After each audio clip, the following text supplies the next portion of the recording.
Hello, thank you for tuning in to Conversations with Dee. And I have the special guest, the legendary R&B Kings from the 90s group Shai, and they will be here shortly.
Please give me a few minutes. I'm waiting for the members of Shai to arrive. Thank you so much.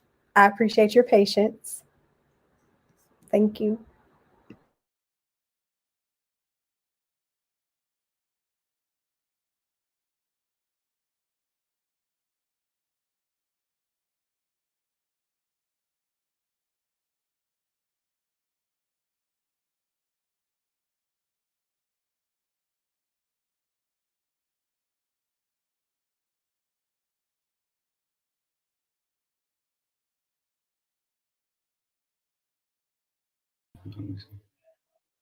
Can you hear me?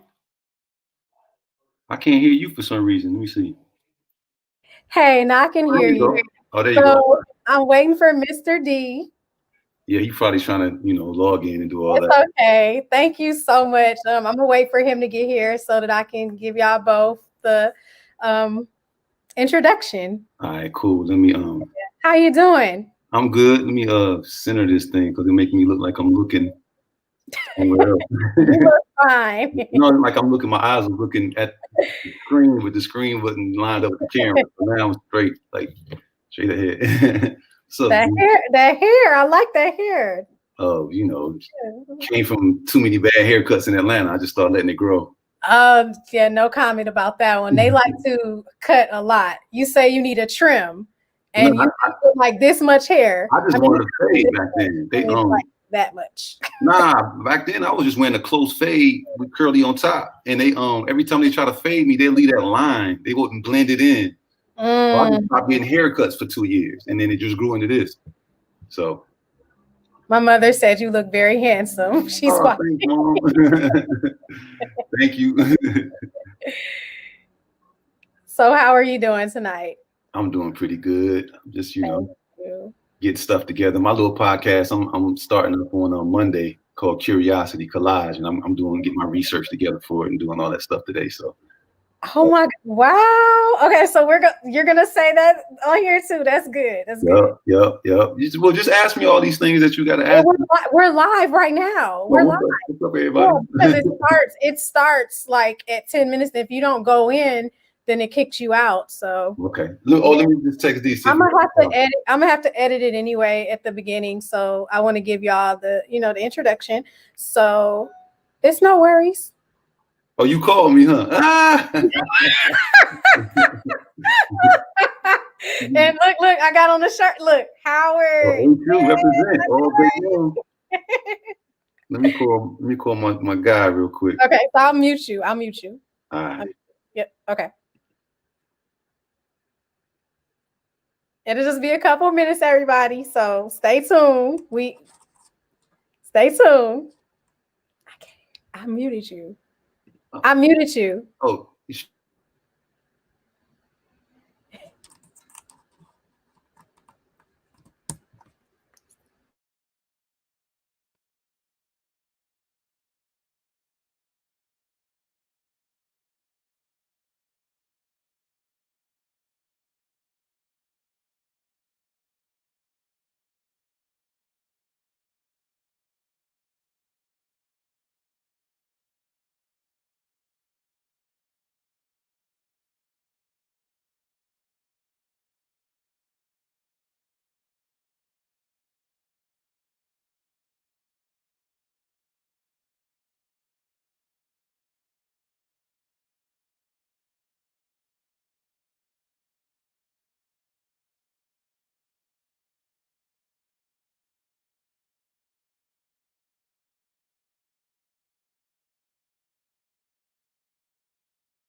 Can you hear me now again?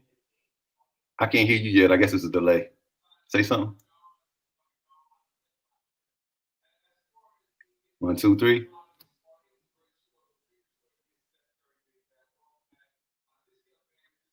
I can't hear you. Now. Okay, this earbuds was in. Okay, so he's coming.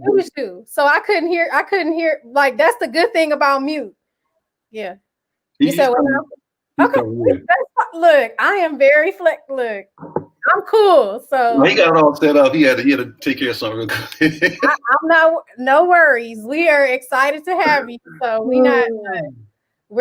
look, no judgment here. I'm drinking my cranberry. That's right. It's Friday night. Cranberry. It's just get that cranberry juice. Get that cranberry juice popping. I know. What you drinking on? Water or I got water and coffee. Okay. Like cause I start realizing because I drink like 2 cups of coffee a day. But some days I'll be in front of the computer and I finish my coffee, I'll be researching and hours just go past and I realize I didn't drink water. And then just that one little day of just not taking the water in with the coffee, because coffee kind of dehydrates you, I guess. Yeah. And I could feel it. And then, I feel dehydrated like a little bit. Like, hey, man, just that little. So I feel like when I drink coffee, I'm gonna make a concerted effort to make sure I drink water with it, just to keep that balance or whatever. So well, we wouldn't be able to tell. So look, black don't crack. So. No, it's for me, like kidney wise. Skin wise, I'm a vegan, so I feel like whatever I'm eating, my eating habits are pretty cool at 51. So People don't even believe that you're 51. They're like, where? Oh, I'm 51 years old, man. You look great in my I had a birthday. That don't mean nothing. I got gray hairs and I'm 35. My hair never turned gray. And my mustache ain't gray. I don't understand how this is happening, but God, I don't know. God does what he does. It's wisdom. That's what my granny always used to say. Gray hairs mean wisdom. So yeah. I'm not mad at it. My mom always wants me to diet, you know, and all that. I'm like, Mom, I'm 51. I can rock some gray hair. Leave me alone. I know that's right. You know what I'm saying? So, but I'm just letting it do what it do. Exactly. You know. What hair products do you use? Do you use like Miel? That's a black hair, a natural products. I'm so like low maintenance. People think that I'm doing all kind of stuff to do this, man. You know, I'm just, you know, like I told you, it's long like this only because I just stopped getting haircuts. But I do use when I put something on it, I like put this let me get it right. It's by Shai Moisture, and it's a thing like this. Mm-hmm. I use them. Well, I have hair right now, so. I always get that wrong, but it's a hair smoothie, like a little pudding kind of thing. You know, put a little bit on just to keep it from being extra frizzy or something. I think it's the curly pudding. Yeah. So Mr. is here right now, so I'm gonna. You up in here? There you go. Yeah, I'm gonna join him in right now. So hold on one second. Let me get. That's my guy. He's a crazy dude. Yes, we're excited to have him. Both of y'all. His birthday's on the Brown versus Board of Education, May 17th. Oh my God, that's awesome. Yep. So he's a Taurus. Straight up. I'm a Taurus. Favorite Taurus. Straight up Taurus. Okay, so let me join him in. So hold on one second. And I'm a Libra, like Taurus Libra. You just had a birthday in what? October the 12th. Mm-hmm. Okay, hold on one second. Join him in. Hi, Mr. D. Thank you for being. We're live. It's okay. It's okay. Well done. We all went to HBCU, so we understand. You stupid, man. Things happen. So can you hear him? A little bit, not a lot. Volume, D. Volume? Yeah, I think you got to turn up a little bit. You hear me? A little bit, but not a lot. Hold on. Okay. So you want feedback and all that? Say something. I gotta put headphones on. I hear you now. You can, but you don't have to. Because I mean, most of the time there's no feedback, but I think I hear you echo a little bit. I hear you now, Mr. Darnell. You hear him? I hear you, but you're a little bit low. You're a little bit low though, just a little bit more. Yeah. It's all the way up now. Okay, there you go. You're good. Yeah, you're good. So thank you for tuning in to Conversations with D. Tonight I have a special. Well, I'm gonna have to. Anyway, tonight I have special guests, the two legendary R&B kings from 90s group Shai, Mr. Darnell Van Rensselaer. Rensselaer. Hey, close enough. He got that Dutch last name. It's hard, boy. No, Mr. Darnell Van Rensselaer. There you go. And Dr. Garfield Bright. Just G. But yeah. You gotta look, you went to school and put in the work, so I'm gonna give you your credit, sir. I'm gonna give you credit. Thank you. So thank you for tuning in, and wow, this is just awesome. So I want to start off by saying thank you so much for joining me, and just thank you for being a part of this. And so please tell us all how you started, how your journey started. I know it began at Howard University. Yo, no doubt. I'll jump in. It's crazy because I was on Clubhouse and I was just telling this story because there was a lot of PGC heads on there, and then I had to bring it back up. But Darnell and myself were at Howard University, HU, and we never.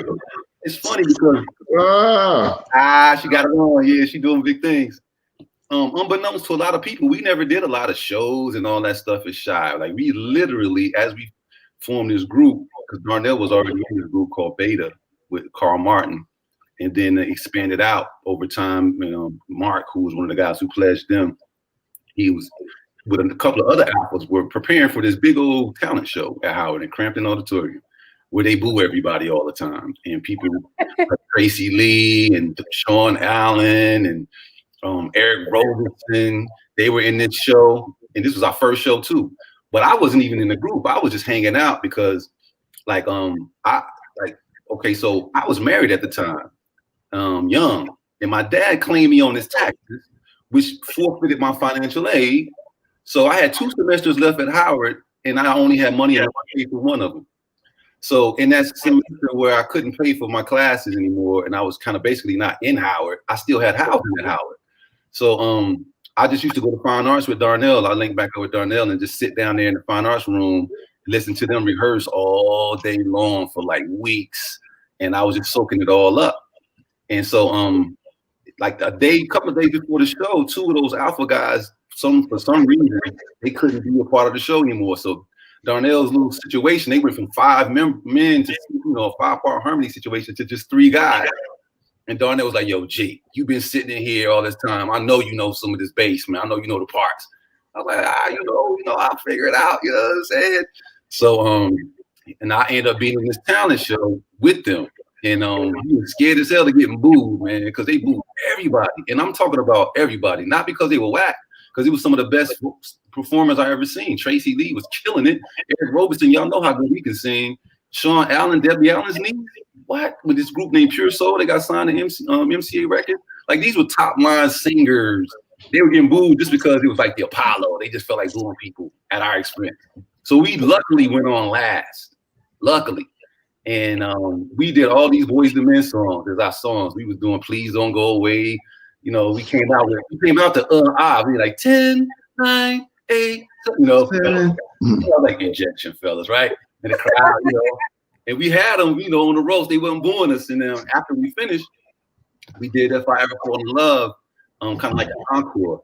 And the crowd started singing our hook on the second time around. They started singing the hook, which like let us know that dang, not only did they not boo us, but they started singing the song with us. A song that wasn't even like out. Like that was our little practice song. And so on the stage, when the curtain closed after that, we should literally be standing on stage. Like, this is real fact. I can't even write this. We were on the stage, the curtains closed, and we say, yo, y'all want to get a record deal? Just like that. And in our naivety, we thought we should get one because our song was dope. We just thought we were supposed to get a deal because we got a dope song. And if we knew how the business worked, we would never probably even tried. But we did it like that. And luckily, situations fell into play with WPDC. We gave them an audio tape of the song when they had a community softball game. They put it in home jams. We requested it. Everybody else from DC requested it.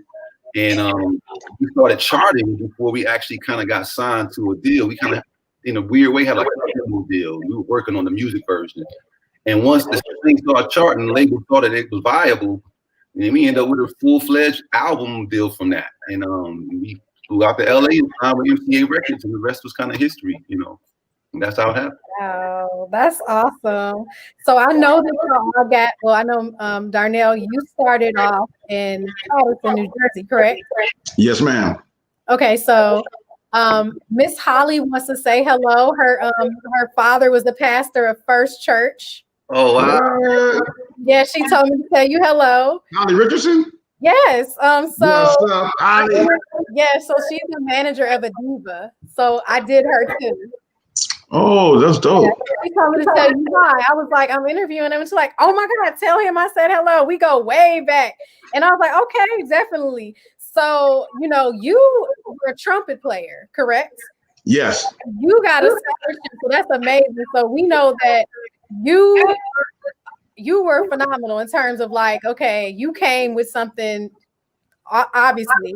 So musically speaking, how did that work for you being a trumpet player and, you sing? I mean, your voice, we heard your voice is phenomenal. Oh, thank you. You're welcome. It's an echo. I'm echoing? Oh, shoot. Yeah, we both echoing. All of us are. Let's try the headphones. Yeah, let's try the headphones. Am I good, G? Am I still echoing? You good? Am I still echoing? Like hers is. Okay. Let me turn it down. Yours is real, like. Am I still echoing now? That's better. Let me hear you again. Am I still echoing now? Nah, just barely, but it ain't no real strong thing. Okay, I turned the volume down. Thank you. Okay. So yeah, you're a trumpet player. So how did that transition from trumpet player into singing? You know, vocals. How did that happen? Well, actually, I was trumpet was my main instrument, but I went to school as a music education major. Mm-hmm. So, to be able to teach the kids, you have to take a semester or two on pretty much every instrument. So, piano, drums, sax, flute, violin. Oh, froze. Oh, it froze. It froze. Hold on, I'm gonna have to have them go in and go. Let me tell you something. While it's froze, Darnell can play every doggone instrument. In this particular school is East Side, like Joe Clark, rest in peace. He just passed away. And singing vocal. Wow. So he's a virtuoso, like Prince, like how Prince was. He's a virtuoso. Yeah, he played the bass guitar, the piano, the drums. Hold on, I might have to. Then I might have to remove. I might have to like remove and put them back in.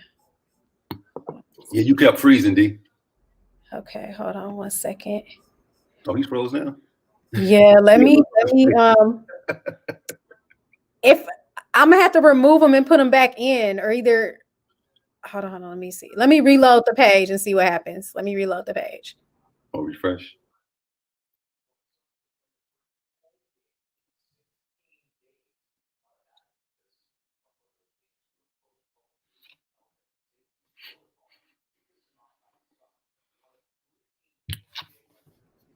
He left. He went back. He probably gonna go back in. Yeah, he's gonna come back on. Yeah.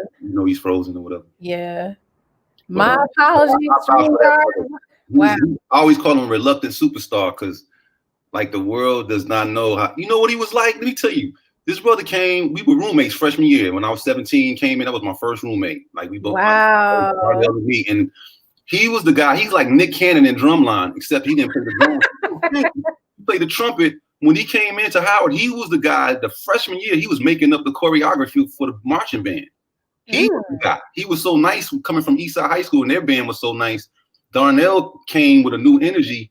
He was clearly like this, and so he was making up the dance steps for the band as a freshman. My roommate, you know what I mean? Like I was bugging. So he won't tell you all this, but this dude was always like some extra kind of talent type of guy. He could just do everything, and his dad is like that.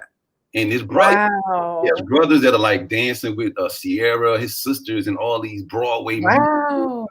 Like, they just a super talented like Patterson is a super talented town. Like the group Riff, who also went to East Side, like all of those guys that like pound for pound, man for man, even though they came out earlier than all of us, and labels really didn't know what to do with that talent. They gave them songs that weren't like the kind of songs that were like going to end up being popular songs.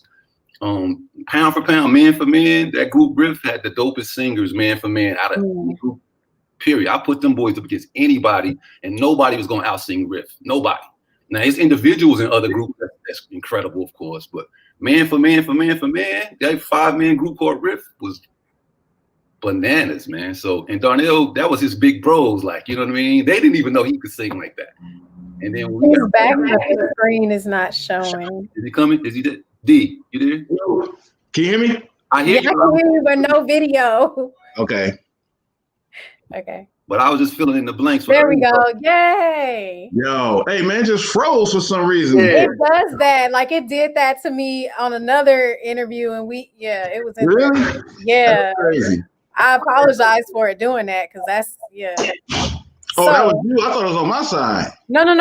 I'm apologizing, just saying that, I didn't know they were going to do that. I got you. No problem. Yeah. So tell us about, what you were saying before. Oh yeah.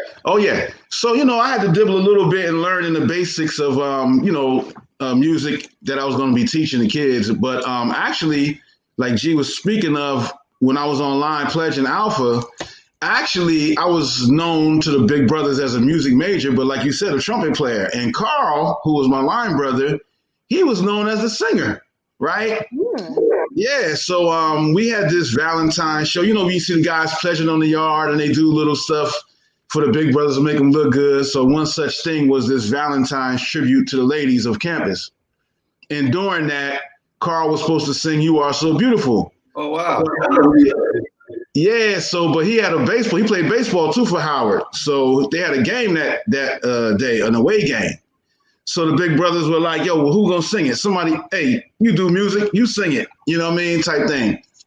So I sang it, and then the big brothers and people on campus, everybody was like, "D, man, you got a nice voice." You know, I'm just singing it so we don't get hate. I mean, so we don't get pledged. But you know, everybody said, "Man, you got a good voice, this, that," you know. So okay. So we finished pledging, and you know, well, Carl came back. He had heard word, got word, and then he was like, "Yo, when we get offline, man, let's do some music together," type thing. And that's what happened. We got offline, and Carl was a writer. He was an English major, and so he was a writer, but he didn't play music. You know what I mean? And I played, so we kind of came together. I put some music to his lyrics, and we started demoing some songs, you know, type thing. And Mark was my housemate at the time. So I would bring back the tapes from what me and Carl was recording in the studio. I would play it for Mark, and he was like, "Oh, and Mark played too. Mark really played piano. You know, I dibbled. I was a trumpet player, but I dibbled on piano. But he really played, you know." So yeah, so I would come back, and he would ask, could he come, you know, next time we go to the studio, and you know, say sure. So then he came, and then before we started going to the studio, we would practice down in Fine Arts. That's how the practicing started. We would get the song together at the piano because it was free down in Fine Arts and studio time cost. So, and then those became sessions, like creating sessions, creative writing sessions. And we would start doing that. And then, like G said, it kind of morphed into like, there was this talent show on campus. Like, man, let's take some of our originals and maybe mix them with a couple of songs that's out and see what we sound like, see how campus feels about the songs we're writing. And, you know, like G said, during that time, me and G linked back up, you know, and he started coming to rehearsal with me. And then, you know, as I recall it too, G broke down his version of it. It was another version of it too. Like, we would leave rehearsal, and G would tell me that he had liked the songs too, but he would sing them back to me. "Man, I like that song y'all sing, baby." And he would sing it to me. And I was saying, "Yeah, this dude can sing, man. He been holding out on me." You know, so yeah, but G, here's the thing. G, you know, we were roommates freshman year at Howard. And G was a jazz head, still is. G was a jazz head, you know, and we would sit around and have jazz conversations, and he could break down solos, intricate solos like Coltrane, and he would sing them to me and sing the notes. I was like, oh, yeah. I was raised on jazz. Yeah. So he had an interesting approach to how he would interpret what he heard musically through jazz riffs, but singing them. Like, and it was dope, you know what I mean? So, you know, long story short, it was just like, it came together beautifully. Wow, that's amazing. So speaking of that goes into my next question I want to ask y'all. So y'all are known for the riffs, the runs, and the melodies, the harmonies, and all of that, right? And the vocal acrobatics.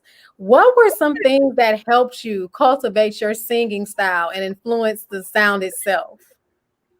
Well, just personally, I got pledged.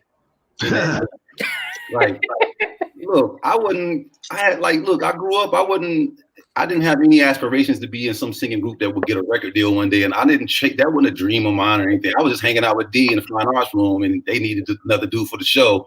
And we decided from there to go try to get this deal. And then we got the deal. And like 2 weeks later, we on Arsenio singing Comforter. You know what I'm saying? I barely knew words. Like, I had to remember the harmonies and shit. So the style, and these guys, like with Darnell and Mark, who got like this perfect ear, they had these real intricate like harmony. Thank God I was a jazz kind of head, because I was used to some of the minor stuff that was like in my wheelhouse.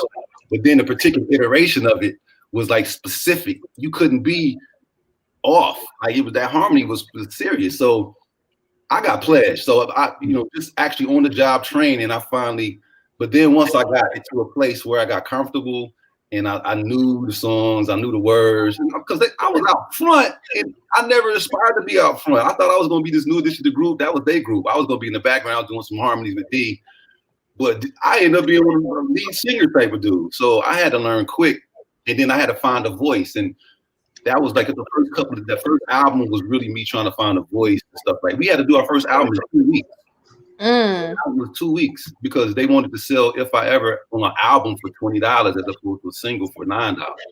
And so they gave us 2 weeks to finish this thing. So all these songs, I was trying to memorize these songs because it was like it was so fast of an album, and then it was out, and then we were promoting it. I had to learn the word.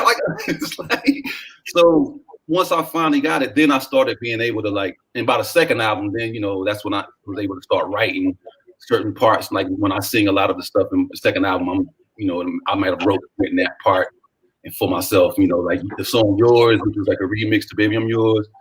That's when you start seeing, if you're looking for when I found a certain style, tell me what you need and I'll make sure I provide you. That's me right there. That's a jazz, so that's when I started coming into my own. But I was listening to D, who was just blowing me away. Like if you listen to songs like Together Forever, and of course If I Fall in Love, but like all these songs, like Darnell had this beautiful voice. So I was just really checking how he controlled his breath, how he attacked certain notes and ended certain. I was really studying on the job. I wasn't fine art. I was a political science major working on capital.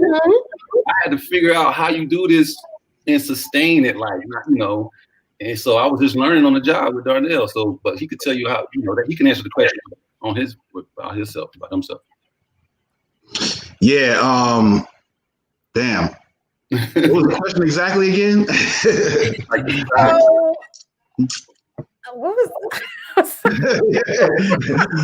No, but he's right on point though. You know what I mean? Thank you.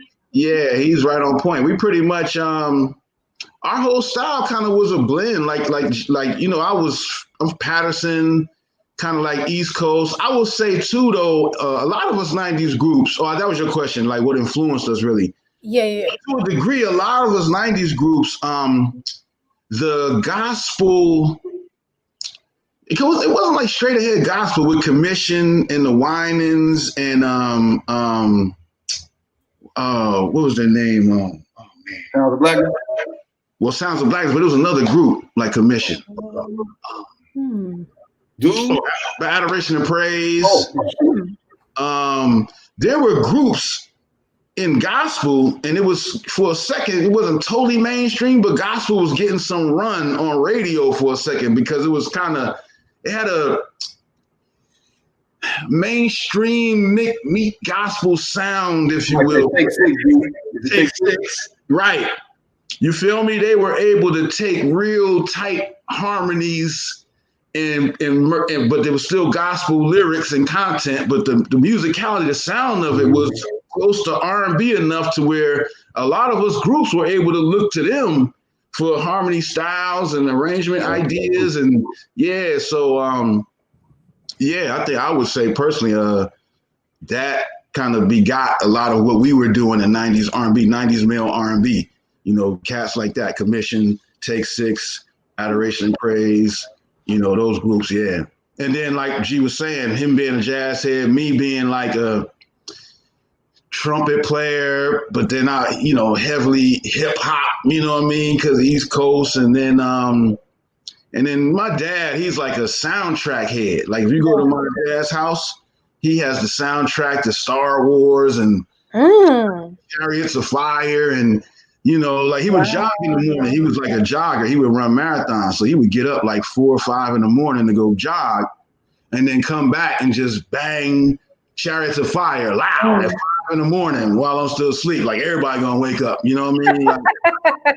Learn how to sleep from 5 to 7, just soundtracks in my head.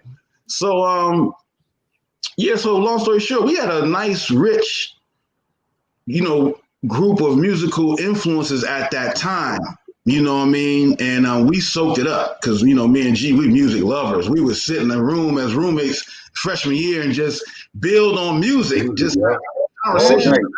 And then what was funny, like me, G, and our whole floor, we would go and sing out the window to the girls next door. Oh yeah. Yep. It was female adjacent dorm. Yep. Yeah, so yeah, we were influenced from some of everything, man. We are real music heads. Mm-hmm. You know? Mm-hmm.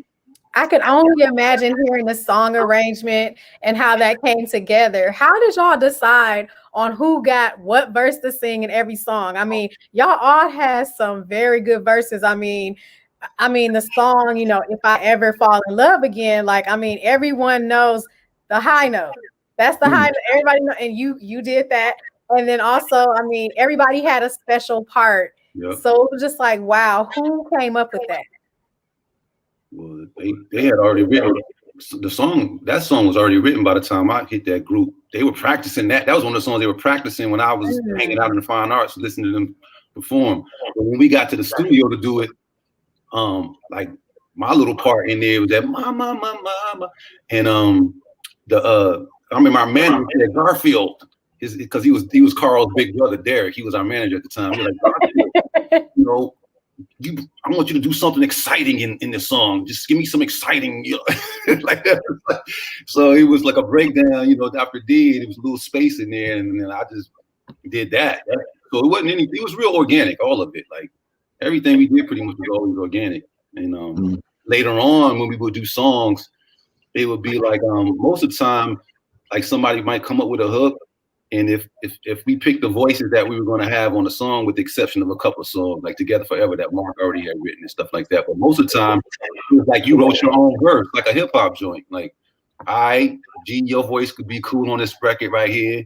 All right, Darnell, you write his verse, I'll write mine. We already knew what the hook was going to be, and then we'll express it like that. Like it'll just be kind of like how dudes, MCs get together and write rhymes. One of them might come up with the hook, and the other write their verse, the other write their verse. And that's what it is, you know, interpret that hook. Mm-hmm. Wow. So I know you had several moments that excited you. Do you remember the first time you heard your song on the radio and what that felt like? Yeah. Well, it's funny because they had a home jam segment. It was WPGC. Shout out Paco Lopez and Michelle and everybody that helped push that. Yeah, Howard D. Yeah, and so we Carl had we had a demo of If I Ever. We went to the studio and recorded a demo of it. And we were doing the routines. We went to New York, tried to get a deal, and went to every label, and they couldn't see it. And you know, we got with Teddy Riley for a while. That was cool. You know, we almost got with Teddy Riley, but he had Blackstreet, so it was kind of like a same type of thing. You know what I mean, or similar enough. Mm-hmm. So, and then WPGC, the station in DC where we were at, they had this local home jam segment where they would play, you know, you could submit home jams. And so anyway, we put ours in. And of course, we had a lot of students at Howard who would call in for us.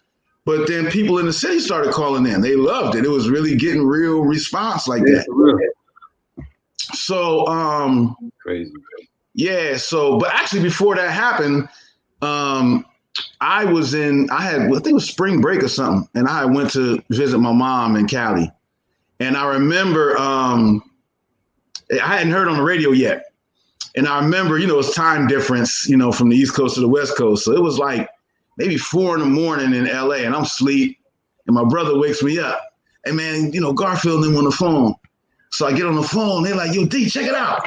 So they start playing If I Ever to me, right? And I'm like, why are y'all playing me If I Ever, right? You know, at the end, it was about to go off. Then when it went off, it was like WPGC. I was like, yo, it's on the radio? They was like, yo, son, they playing it every day. I was like, get out of here, right? So I flew back, and they picked me up from the airport. And I ain't even get in the car good and put my luggage in. As soon as they turned the radio on, it was like, and here we go again. We're Shai, If I Ever. I was like, wow. So, I mean, that was my personal experience. I was wow. They called me, woke me up at 4 a.m, like, D, Because we were in the studio because the song that was on the radio was the acapella version. But we were in the studio literally finishing up some mixed stuff on the music version because we MTA gave us a little money. They were like, look, we like this acapella stuff y'all got, but if we're gonna put it on the radio, we're not quite sure how acapella will do in all the formats. So they might want a musical track under it to make sure. So contingent on how we did this musical track thing, I think was like a lot riding on that. Like, can we do something that's dope musically as the acapella? And so we were putting the finishing touches on that, feeling like we did our thing. And we were walking out the studio and got in the car like way late in the morning from being there all night. And then that was on the radio, and then we called D right then in that moment. And that's how he ended up, he was in Cali. And so that's what that happened. It was just ridiculous. It was crazy. So you are remembered for having hit songs that meant something and having captivating lyrics. How did you come up with the songs with such feeling that became iconic? Like, of course, If I Ever Fall in Love and Comforter and Baby I'm Yours. And I mean, how did that take place? I mean, who was behind? I think some lovely woman was, inspiration behind one of those songs. Yeah, you could say that. I mean, like we were saying earlier, like I was telling you earlier about Carl, he was an English major. He was the one that was really like, at that time, writer, but he couldn't play, you know what I mean? So it was like a team, like we all had something we were bringing to the table. So, him being a writer, poet type of dude, and we were putting music to his poetry, his lyrics or whatever. You can kind of say, I guess he was the content, the lyric part of that first album, those first couple of hits, they was coming from his mind, the mind of Carl, And he had a girl at the time, I think her name was Camille. He was actually going through a little love thing with her, you know what I mean? So I think he definitely put a lot of that into those first songs. And I think they were, transitioning. So it was like him pouring his heart out first, trying to get back with her. And it was kind of like, okay, well, we ain't gonna be together. So, so I think that whole period too, I think like that you bring that up like that, I think that, he really was going through his own thing. So he used us as a canvas to get that out. You know what I mean? And yeah, that probably added to the magic, that it was real from the heart, what he was going through, And then like his other songs on that record, Together Forever. And now to me, like a lot of people like request that as a wedding song. Like, can y'all sing Together Forever? And Mark had written that when he was in high school before Shai was even conceived. And so he was like, yo, D, I want you to, sing this with me. You know what I mean? And then he killed that joint, man. Mark killed that too. Like in the piano, that was all Mark, you know what I mean? So it was like, that was a beautiful thing, So it was like we had multiple kind of like direction electronically, and it all fit like a pop format, R&B, soul format organically. We were trying to capture a market, like we'll build a song for this, how they do the A&R. We were just coming from our spirit. It just so happens that the four people in that group and the influences, when you aggregate that, it kind of created a sound, like, a sound that was amenable to being played on crossover radio. And that's what allowed it to blow up too. But, we were coming from places. Mark's favorite artist was Prince. So you know how Prince put it down in terms of lyrical content. So he was doing that thing.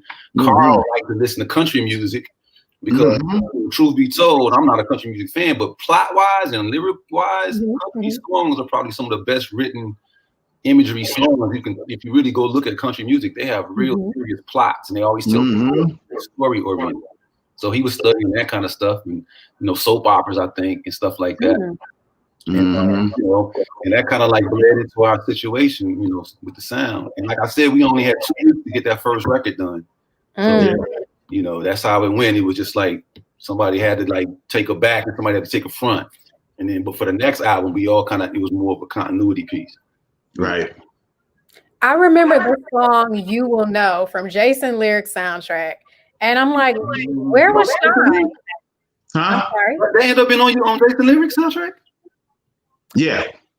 Y'all were, why were y'all not a part of that? Oh, I don't know why. We were on the road. They asked us to be on the road. We were on the road touring. Yeah, so the logistics of it to meet where they all met at and all that. Because that's what we were with Mandy. Remember with Flavor?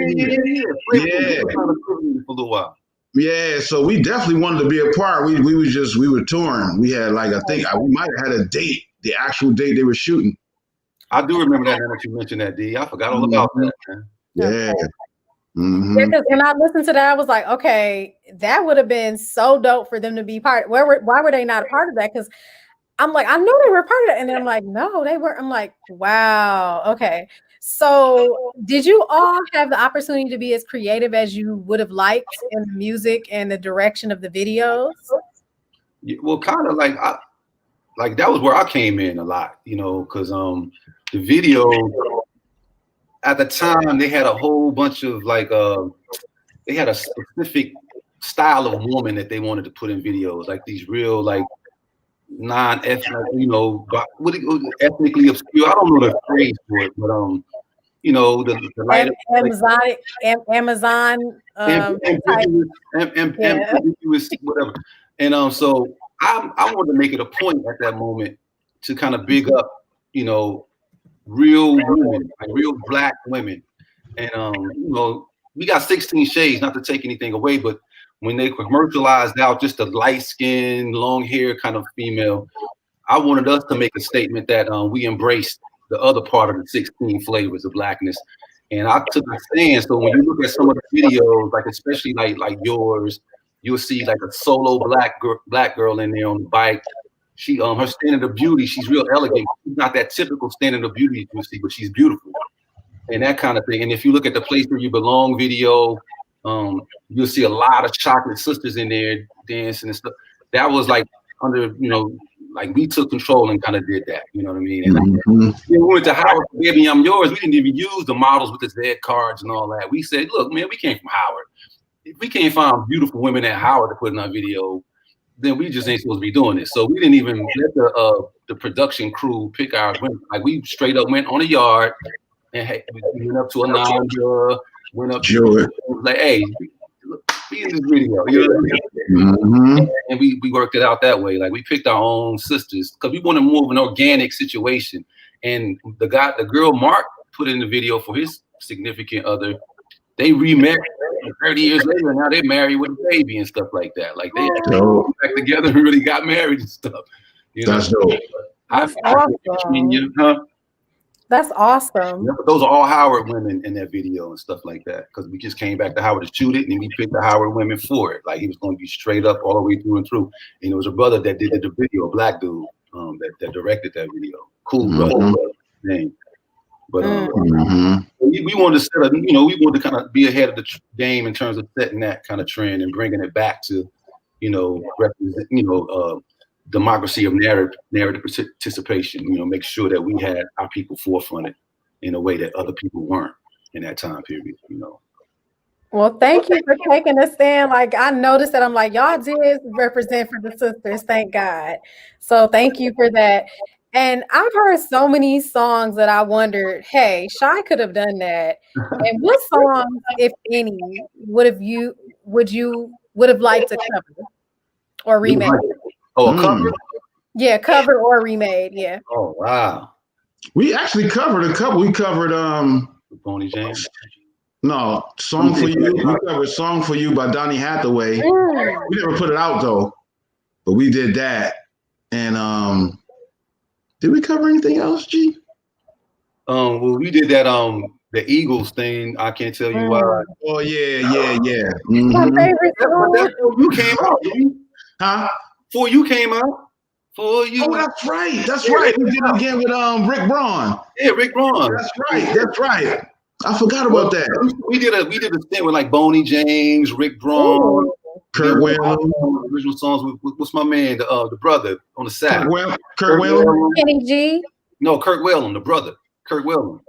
We did a joint. Oh my God, his son went to Morehouse. Yo, his dad, all his brothers, they just they so talented. They come to Alabama State sometime and do stuff. One of them is a player for Bruno Mars. Yeah, wow, that's dope. Yeah, that's awesome. Mm-hmm. That is like the OG, like he, so. Mm-hmm. Wow. So that we did that. But if I had my choice to cover something, man, like, well, we did a tribute to the legends, to the stylistics. Remember, D? Oh yeah.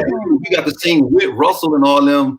D killed it, man. That if I could, what was that? No, we sang For that. God bless you, make me feel brand new. Oh, God bless. Yeah, woo. Oh my God. That was beautiful. Yeah. Wow. Fire. We went to France and did a tribute to Marvin Gaye. We sung with The Ink Spots. We did Java Jive. Yep. At the Apollo. Yep. I seen that video. That was really nice. So, I to do all of that, but a song that I would like to have covered. Man. Careless Whispers would have been dope for y'all. I could really see y'all doing that. Which song? Careless Whispers by the late great George Careless Michael. Whispers. Hey, you know what's so funny? I just watched you know that guy Tony Roberts, that comedian that like he'll take an animal video and then he'll do his own voice. Yeah. Yo, he just did a cat one and he was singing Careless Whiskers. Hey, bro, I was dying. I just watched that. Anyway, I digress. Go ahead. Or maybe Reasons, the Reasons by Earth, Wind, and Fire. Whoa. Philip Bailey. Mm-hmm. Matter of fact, one of our band members, Myron, ended up becoming their music director and stuff like that and everything. So that's just, we kind of pattern ourselves in the low key parallel because the Egyptian theme. A lot of people don't know that Shai is an Egyptian theme. It means destiny and human form. And so Earth, Wind, and Fire had a lot of the Egyptian motif. And we love that because that's where we were trying to, we were going in that direction too. But the label didn't let us get that off. They were scared of that imagery, man. They didn't want us to get that Egyptian imagery off with our name. They shot down some of our artwork for it. We were on our second album, Blackface, we were supposed to come out with it's like how hieroglyphics are on the wall. We had this torch lighting up this dark space like a tunnel inside. On the wall of stone, there was pieces of stone kind of falling apart, coming off the wall, and behind that stone, our faces were revealed as like human hieroglyphs inside of the wall, torch. And we had pharaonic gear on and stuff like that. They did not want that to be the. That would have been dope. We spent all this time with the art director. He was hyped on it, and next thing you know, he gave us the call like, "Hey man, I got a call from the higher ups, man. They for some reason just made me stop." I was like, "Yeah, you know what I mean." Wow. So we had to revamp and come more commercial with the look, but that's just what it was. But I don't know who else to cover, man. I would probably like want to do one of them Slide the Family Stone joints though. Ooh, me too. Okay. Like, great call. Everybody is a star, I don't know, something about them, man, with that Larry. Teddy Pendergrass. But Teddy was dope too. Like all those artists. Like my actual favorite artist was like the big three, I call them, the Stevie Wonder first, Donnie and Marvin. Like those, that's triumvirate. Like that's who you know what I mean? Me, but Sly and the Family Stone is right up there with that, because like if you really look at Sly and the Family Stone, what they were doing, people appreciate their music, but their music was never raunchy. It was always family oriented. Sly, as this black male leader, he was foregrounding gender and race. He had women out front and white women and men in the group of us. So funky, like you don't get no funkier than Sly. So he was really breaking ground with gender. He was breaking ground with ethnicities coming together and in the content. And the songs are everlasting. Like if you really go into the titles and stuff, everybody's a star. I just want to thank you for letting me be myself, And what's that? Family Affair. The music. All of that stuff. Think about that. And so the rap that he got as his drug head and all that overshadowed what he was really doing. And if you really go back to Sly, he was a trendsetter in so many ways. And people all the way down to Bootsy and them, they look up to Sly. They mimic. So Sly doesn't get his propers, man. And I'm gonna give him his roses and stuff like that. Amen. Yes, sir. So Shai came during the era of amazing guy groups. How was the camaraderie back then? I mean, I can only imagine you had the best of some of everyone, including you all. And also there were also competitive factors that labels possibly pushed too. So what did that, how was that? Go ahead, D. I'll piggyback. Yeah, man, we were brothers then. We hit it off immediately. And we still brothers now. You know what I mean? Like, we all, man, it's like you said, it's a little competition here.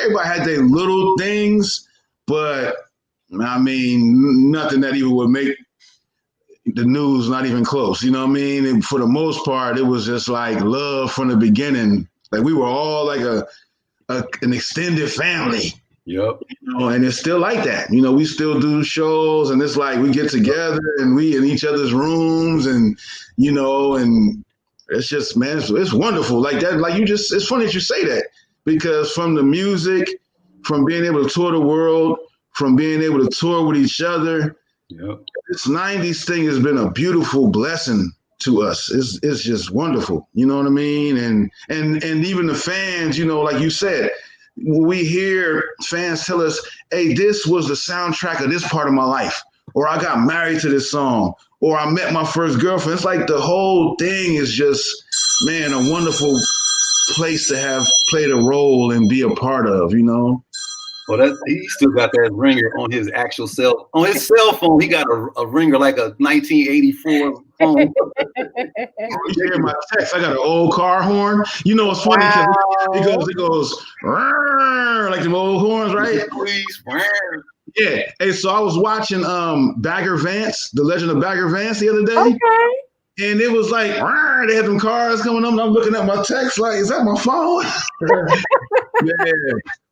But to piggyback off what he said with the groups, one of the things that allowed that to be that way is that, well, first of all, everybody had just crazy talent. All those groups, from H-Town to Silk, Boyz II Men, Jodeci, then 112 and the Jagged Edge just came out and all that kind of stuff. And then, you had people like UNV, Portrait, Intro, Low Key. Men of Vision, DJ, like the list goes on. But everybody was a one of one.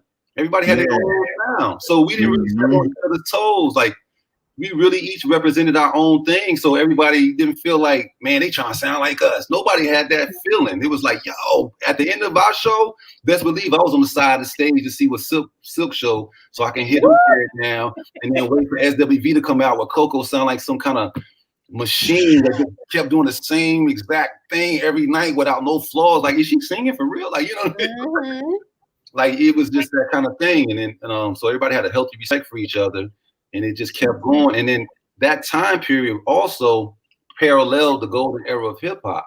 So we were kind of like the golden era of R&B, and this renaissance of groupness, and this hip hop soundtrack also running right with us, concurrent.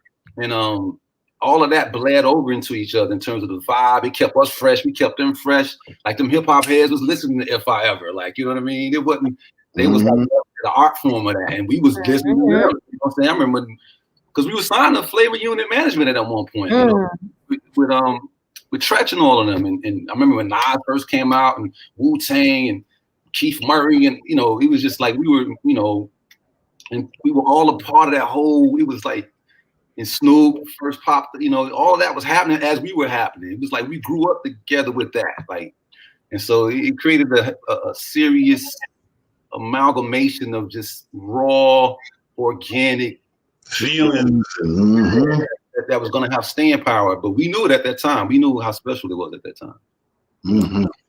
And y'all have some cameos too. I remember the Family Matters episode. Yes. That was fun. Like, okay, Laura's Dream. And how did that come together? Damn, I don't remember how did we get on with Urkel and all that, man? How did that? Man, I forgot exactly how too, but it was just like, at the time I remember, because we did Patti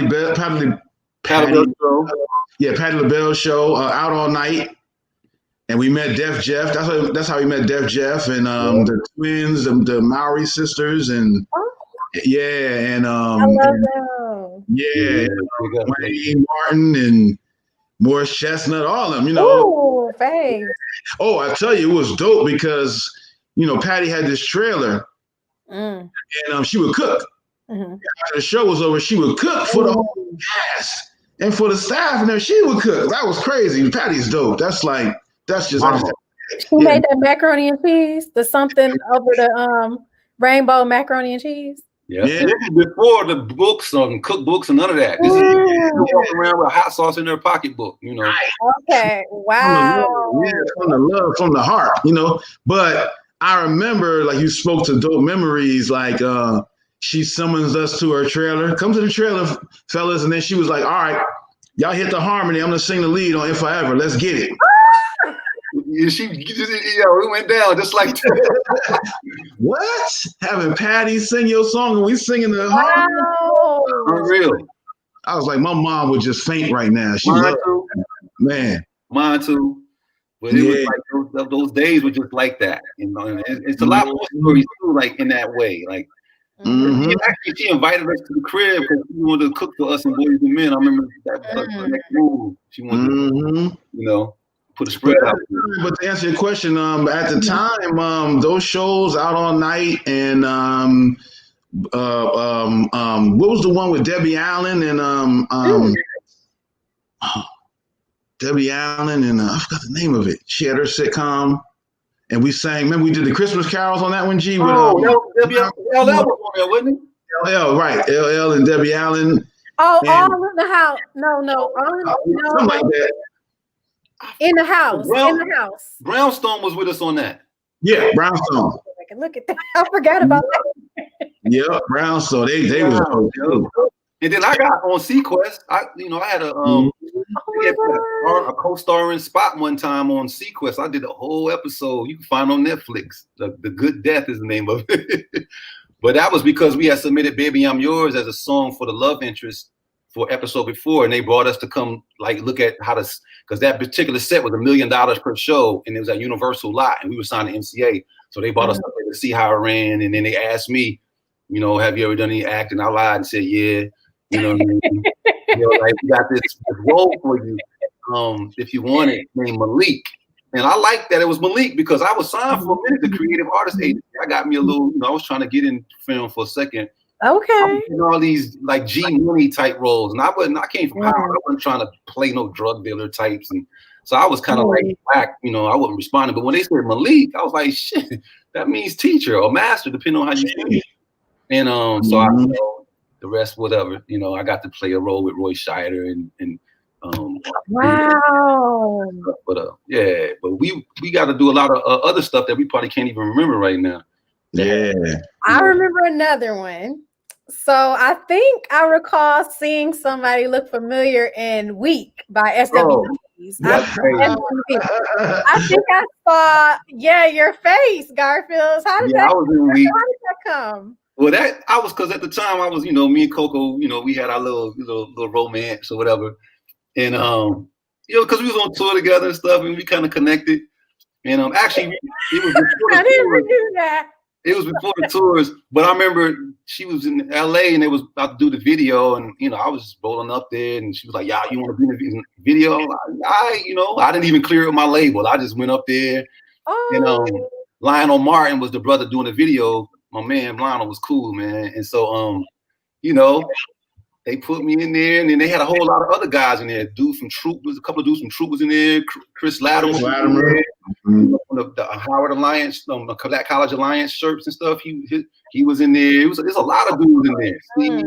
And but I had the little starring role with Coco, and it was like her fighter versus my fighter. So we were like these two mafia dons and her crew against my, the whole thing.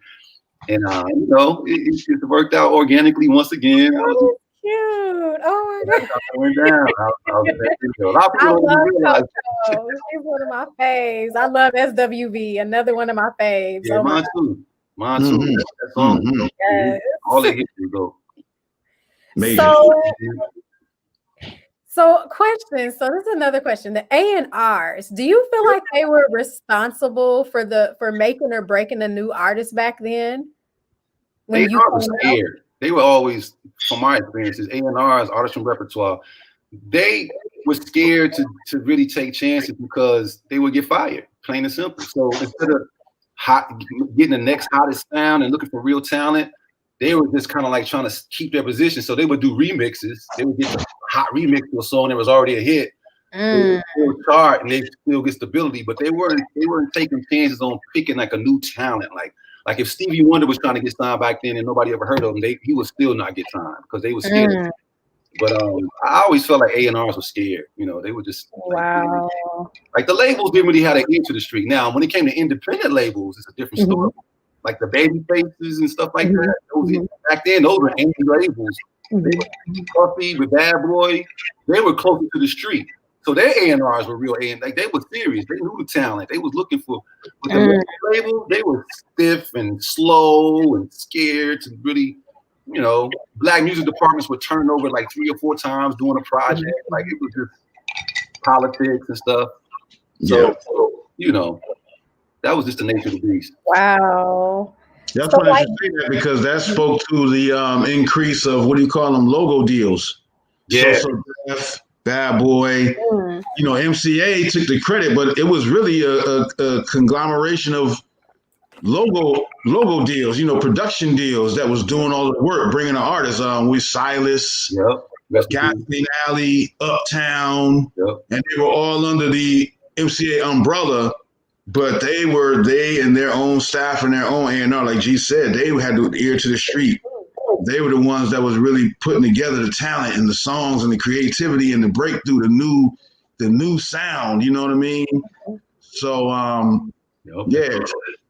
So mainly the subsidiary ones from the label, they were doing that. Okay. Yeah, at that time, They were more malleable. They were more flexible. They could move quicker on things. They didn't have that slow machine they had all the money and the distribution in the world, but they didn't have the tastemakers. They didn't understand folks.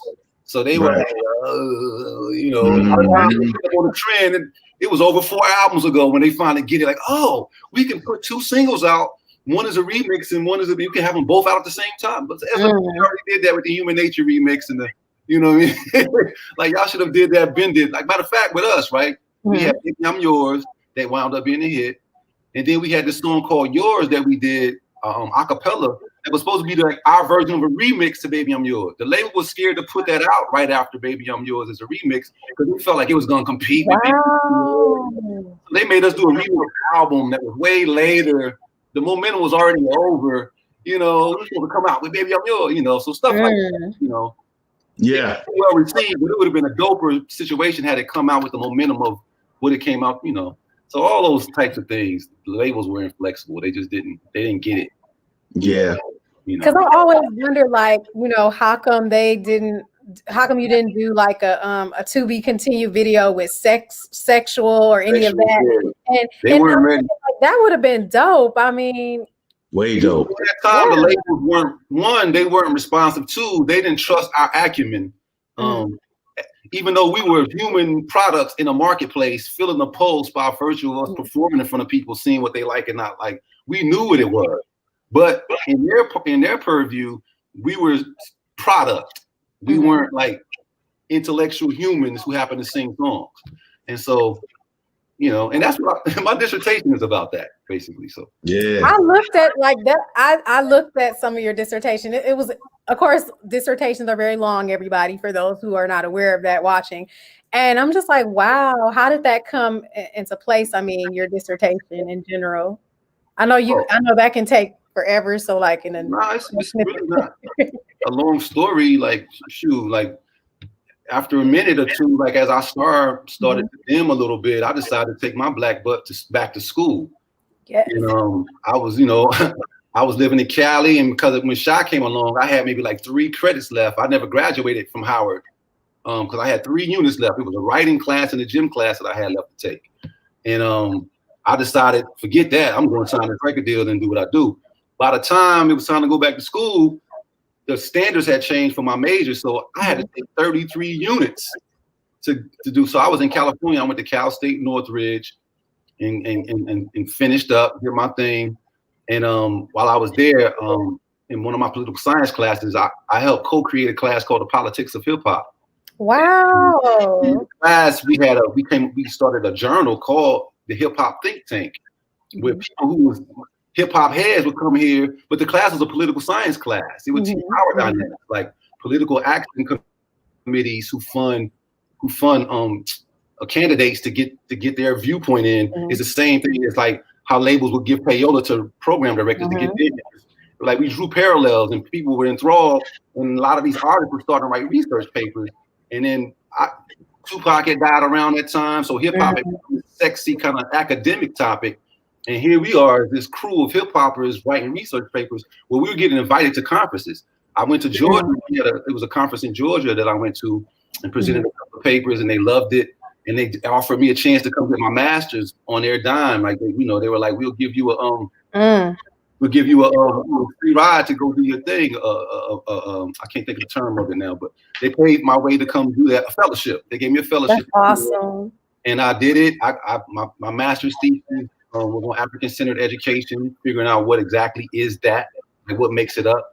And so I won the Asa Hilliard Award for best master's thesis.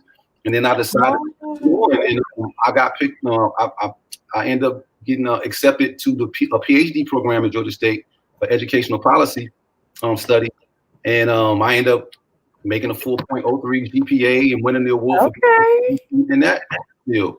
And but I did that not to be some like, I didn't want them to hood me. I didn't walk or anything. I did that just out of curiosity and love for knowledge, right? So which is why I'm not teaching in that setting now, because I didn't do it for that. I did it for me, and for me to be able to kind of understanding that I can now project into the neighborhood and local people and lay people. That's why I'm doing this podcast I'm coming out with Monday. Is going to have certain themes of stuff that I learned that I feel like, yo, this is the kind of stuff that people in the streets need to hear. And they want some academic journal. I'm going to start talking about this to my people. So that's, the evolution of me, wanting to prove to myself that I could do it and do it at a high clip, And I think I'm the first R&B artist platinum to actually be a PhD at those two things at the same time. Yes. I might not ever get the credit for it, but who cares? You know what I'm saying? That's awesome. That's still awesome. That was, that story is amazing. Them, So you guys have been inspirational. You've inspired so many people, and you inspired people to go to college. Go attend Howard, as well as Different World, and thank you for that. And so I have a special tribute for you guys. And so I have, starting first, I have Trevon Davis and Mr. DeLorean Cotton. They are going to be doing one of our favorites. So I'm going to tap them in, and you've inspired them a lot. And so Trevon is going to start off with the first verse and ad lib and chorus and all that good stuff. So that's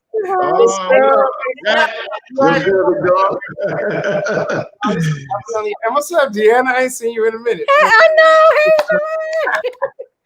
but man, this is amazing to be like in the room with legends. Like, who knew what the world would bring? Like, I was a little kid, no joke.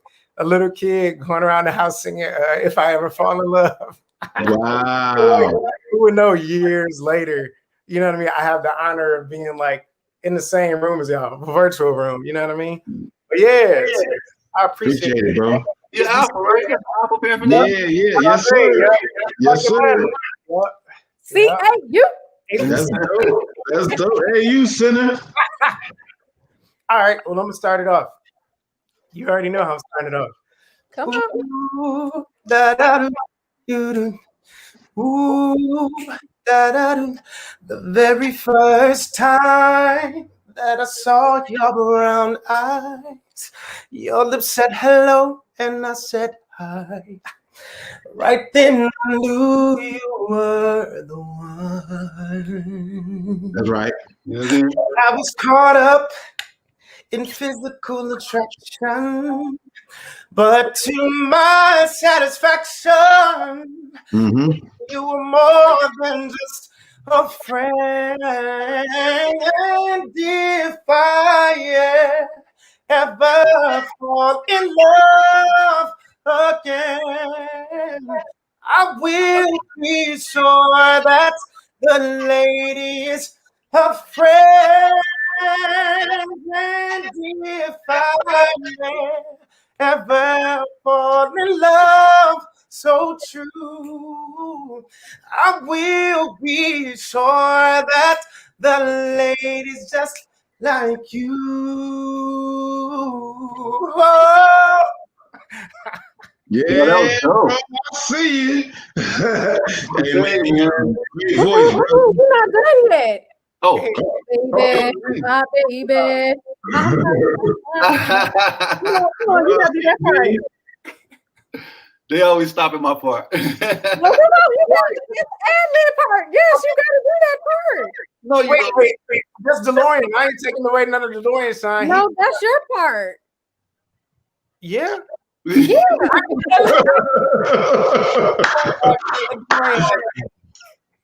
My. Maybe next time she will be my friend. Yeah.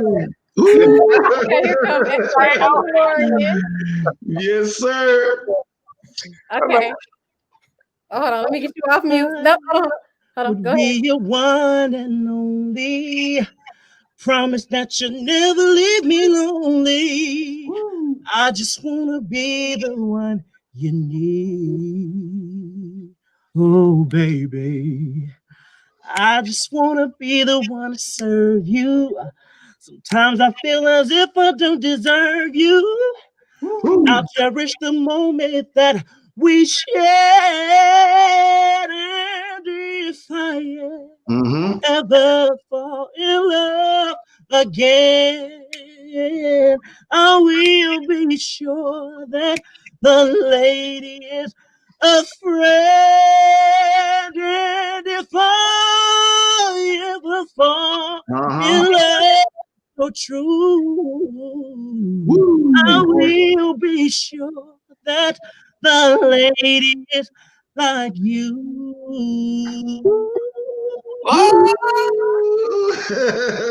Killed it. No, you forgetting the part. You gotta do that part. Hey, okay. Look, now I'm contemplating on this now. Y'all see, y'all can go extraordinary to be able to do that. But I'm gonna try. Please, I know you got that. My friend.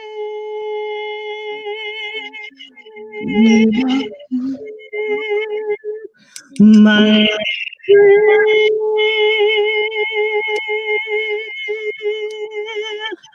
my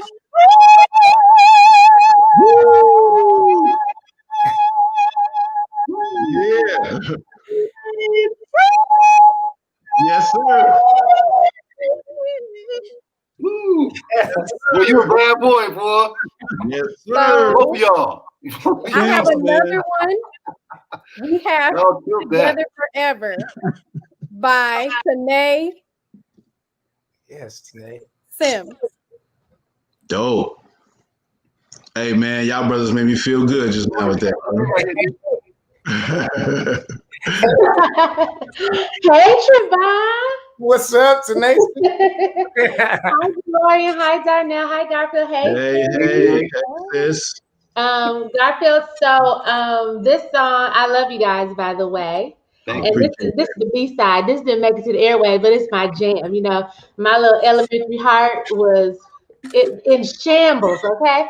Wow, that's deep. This song. My uncle was a DJ, and I had this record. You mean so much to the Flint community. I don't know, Dee and Trevon and I are all from Flint, Michigan. Wow.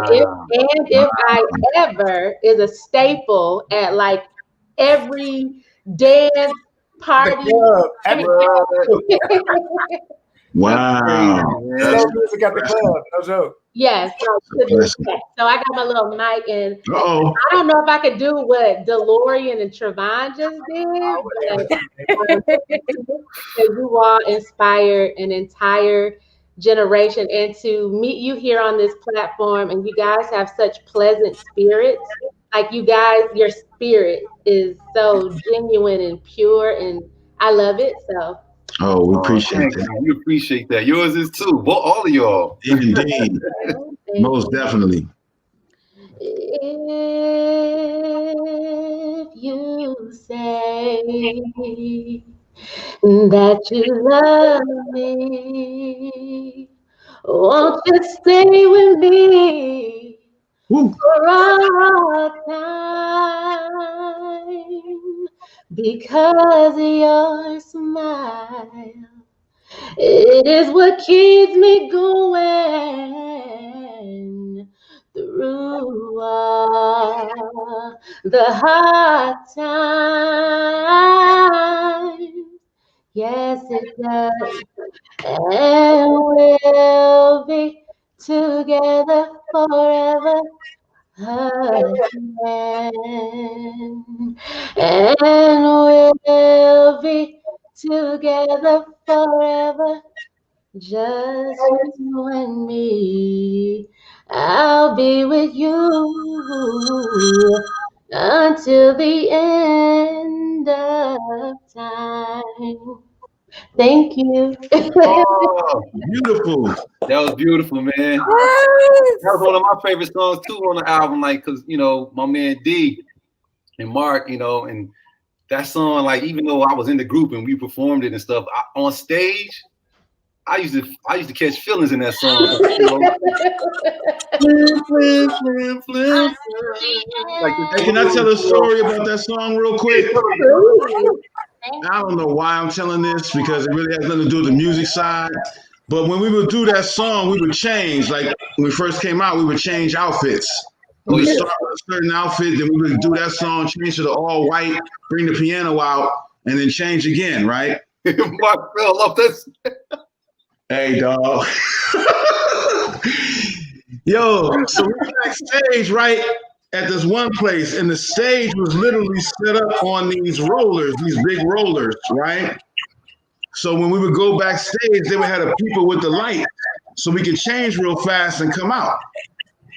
So Mark changed, I changed, and me and Mark would go out. He would sit at the piano, I would sit on the stool, we would sing. So Mark changed, I changed, we about to walk out. He's in front of me. Then he just disappears. It was dark back there. I see him there, and then he was gone. I was like, where'd he go? Then I look down, I see these hands come up. Look, the rollers had moved apart. He fell through them. Now, Mark is doing right. Oh, man. When he fell through them, he went all the way to the bottom. Now, listen, it happened to land on his feet. Thank God. Now, that was funny enough. When I saw his hands come up and pull himself back up, I had to keep it in already because we had to sing, right? So I had to keep my laugh in. So he was drinking water at the time too. Oh my God. We got to the front of the stage. I'm trying not to look at him because I gotta come in, right? I looked over at him, he's at the piano drenched. He was crazy. That was one of the, I know Mark probably like, he gonna get me for this. I remember that like it was yesterday, man. Because he was behind you, but he was right in front of me. He was in front of me. I was behind him. Is that how it was? Yeah. And then it was a oh my God. Backstage. Like we had to walk over these planks, and one of the boards was like not there. And he stepped right in there and went straight. Yo, that was hilarious. But he played the baby grand, like a baby grand would come up from up under the stage and surf it to the top of the stage, a white baby grand, and he would go sit there and bling, bling, bling, bling. It was just like, I used to care. I used to tell this was beautiful, right? And you know what's crazy too, because we were doing that talent show that Garfield was talking about at Howard, right? That was like our first kind of get on stage as a group. And when we auditioned for the talent show, the guys had class, you know what I mean? Only me and Mark were open at that time. So we couldn't sing If I Ever, one of the songs that had all of us. So he was like, that's how the song got introduced into the Shai dynamic. He was like, hey, D, I got this song I did in high school. Maybe we can sing that for the audition to see if we can make the talent show. I was like, all right, that's cool. And then he played it to me, told me my part, and we did it. made the talent show. And we were like, man, this song is beautiful. You did this in high school? He was like, yeah, I did that like 16 years old. I was like, dog, you was in love like that at 16, bro? It be real like that. I'm trying to tell you. And if I ever was the soundtrack to most of our relationships. Man. This man had his whole life. Right? It was, man, in high school, y'all set the standard for inspiring young male artists, because all through high school, there were 3 of us that used to like just, were known singers, but we used to do these things called singing telegrams for Valentine's Day and New Year's Day. So they would split like some of the choir classes into female groups and guy groups. And you better believe every time we used to do a medley of songs from the different guy groups or whatever, but just know Shai was on number 1 on the list, and everybody was waiting for that. Man, I know y'all was killing them back then, DeLorean and Trevon. I know y'all was out there just getting I was trying, man. Definitely. Yeah. And the crazy thing is, although I'll sing lead in a minute, but I love harmonizing. Like, people don't understand, like, singing. Like, if I could have ever found the perfect chemistry with a group, I wouldn't have mind being. We should have doing this, man. I always said if I was a little bit older, I was like, dang, I could have been. I know, we missed it. This is what's missing. This is what's missing today. Howard, y'all should have went to Howard. Y'all could have. I should have went to Howard too. Yeah, okay, right. Clark Atlanta and Howard, and I chose Clark Atlanta.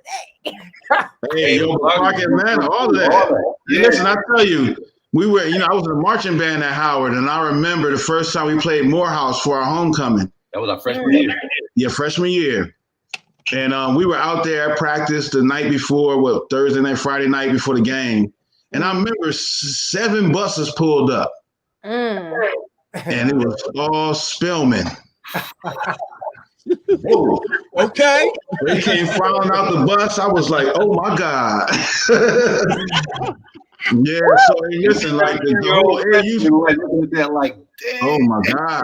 Hey, the AU Center, the whole AU Center was like that was the main crux of Morris Brown, HBCU. Yeah, Morris Brown, Clark, Spellman, Morehouse. That was like, I bought my first house. I bought right there.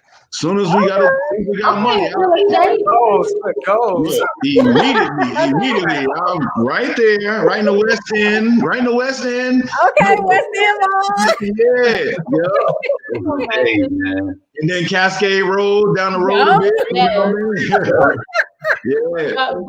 Darnell and Garfield, I must throw out there, because you guys said some things earlier. NPHC is non-hazing organizations, okay? Y'all were saying the P word. Depending on when, though, you know what I'm saying? Yeah, they might have been. They might have been before the sanctions. Right. That's all I'm gonna say. Right. Well, I have to ask this question, because what was your most memorable thing that happened while you were online? Oh, wow, y'all gonna get people in trouble tonight. Well, you know what's so funny, because I tell you. Okay, so there's a brother named all the bros are gonna get me for this. Don't say names. Anthony Browder. Okay. Oh, Tony Browder, yeah.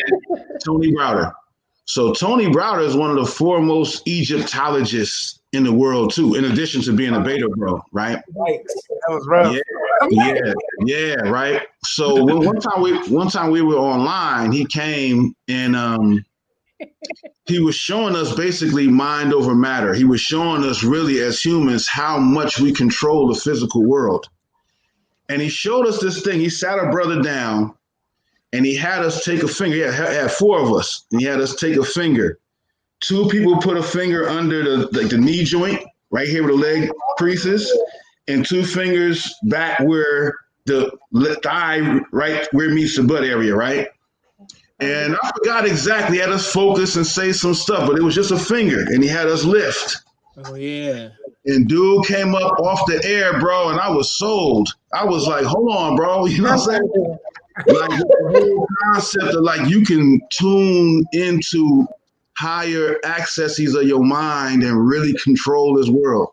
And after that, man, I was into every ancient Egyptian book and studying pharaohs and studying the pyramids. I mean, he blew my mind with that one. You know what I mean? Let me find out y'all was levitating online. Tell me about it. That's what I'm saying. I gotta make sure. Like, am I tripping? Am I exaggerating? You know, like find out, like, was it a trick behind it, or he was legit levitating? Light as a feather or something. What is that? No, we did it. We did it. He used us. He was like Sphinxmen come together, sit up. It was a Sphinxman. We sat down. We lifted him up. He had us focus, close our eyes, and focus. And next thing you know, I kind of peeked my eye. And we had dude up about. I was like, oh, yeah, man. What about you, G? Well, I didn't pledge. I didn't, you know. Oh, you didn't pledge, I was okay. on Pledge Omega, but it was kicked off the yard. So I ain't pledged. I joined Islam. That's good. Yeah, you should have been an alpha. You can still I tried to recruit him. He wasn't with it. It's not too late, Garfield. You sound like my dad. My dad is His dad is secure. He's still trying to give me. Trevon, pledge Garfield so he can get Hey, it. you know what? It'd be a cool. I'd be like, bro, like, give me some singing tips. I really enjoyed. Man, you pretty much got that on your own, bro. Both of y'all, all y'all, three of y'all. Like, just, how did y'all like? How did y'all know y'all could sing? Like, was y'all singing as a kid in church, or like how did you? Like, when did you first realize, like, oh, I got this talent, or like I could actually sing, like, for real? Was y'all just singing around the house when you was a kid, or did y'all parents sing or anything, or church? Well, for me, I grew up in a household. My dad wasn't a church guy, and so on Sundays, cleanup day and stuff like that, he'll be playing like all these jazz records, like that's Johnny Hartman. I'll be just a dose of all these male vocalists, female vocalists, and I was developing a jazz kind of style, like type of thing that I was, appreciative of. And then, in school, I would sing out. I didn't think I could sing, but I would sing out because I wanted to hear a certain song on the radio. And all it took was like a couple of girls to be like, "You got a nice voice." Every time. What? And so every time. Then when I got to Howard, I met Darnell my freshman year, 17. He was my first roommate.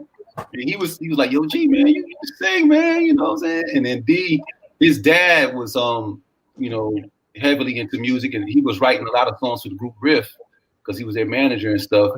Darnell was telling me something that his dad was, and we'll be singing those songs. I'm like, "Damn, well, you can sing," we'll go sing to the girl dorm. So around 17, we kind of like big up each other and stuff, and I kind of grew from there, whatever, with that. But I don't know when D knew he could sing. Because he could clearly sing, but he was around so many heavy hitters that were older than him that could sing too. So I let him tell his side. Yeah, y'all remember the song? The movie "Lean on Me"? Of course. Yeah. Remember the guys that sang in the bathroom? Bathroom thing. Yeah, I went to that school. Yeah. Wow. Yeah. And so the guys who sang in the bathroom, my dad managed them. Like G said, they were actually a group called Riff. Yeah. Okay. Yeah. So I would sit around, with my dad and them at the piano and just watch. And those dudes, they blow. Oh yeah. Yeah.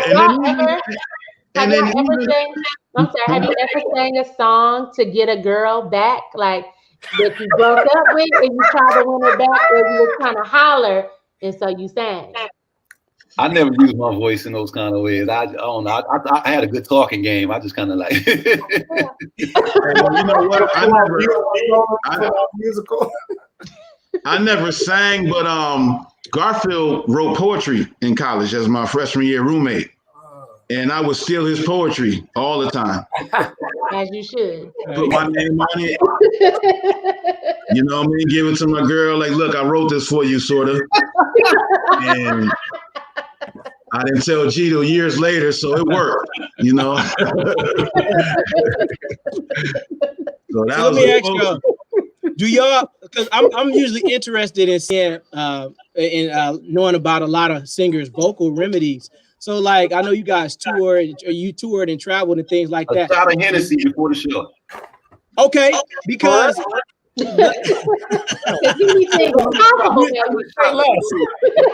because so many people have so many different things and everything doesn't work for everybody. So you know, like I said, especially singing this particular song and y'all got to sing this every night and y'all got to keep hitting them notes and stuff.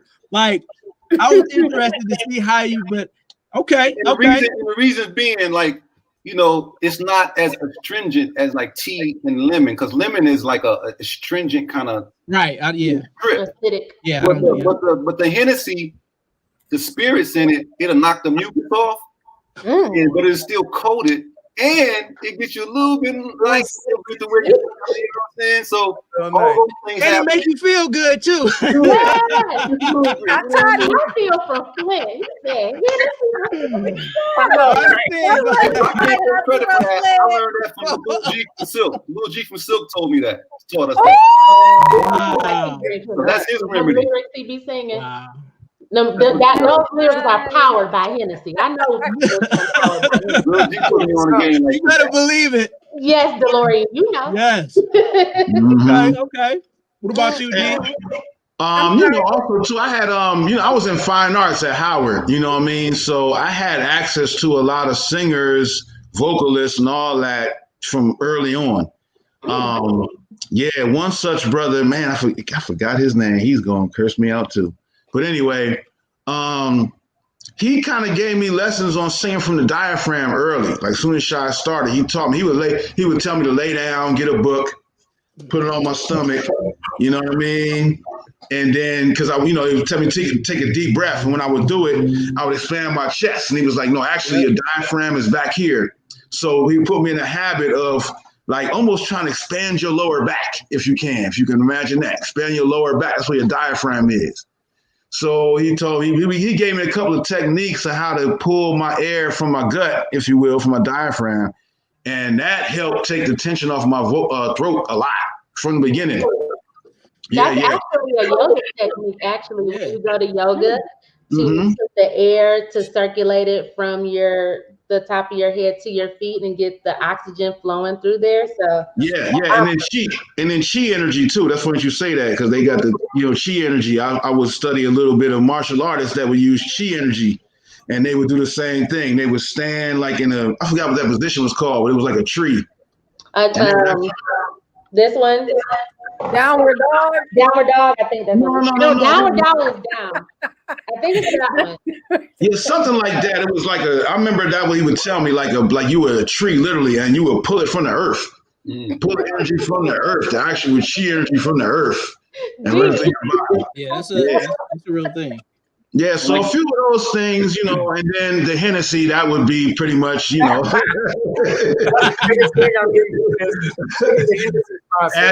that with the Hennessy and we good.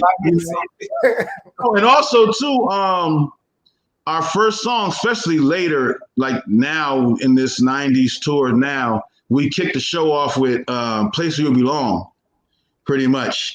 Okay. So that right out the gate, right, that's like loud and right there. So we jump right in the full on, and then that misery, that's just out there,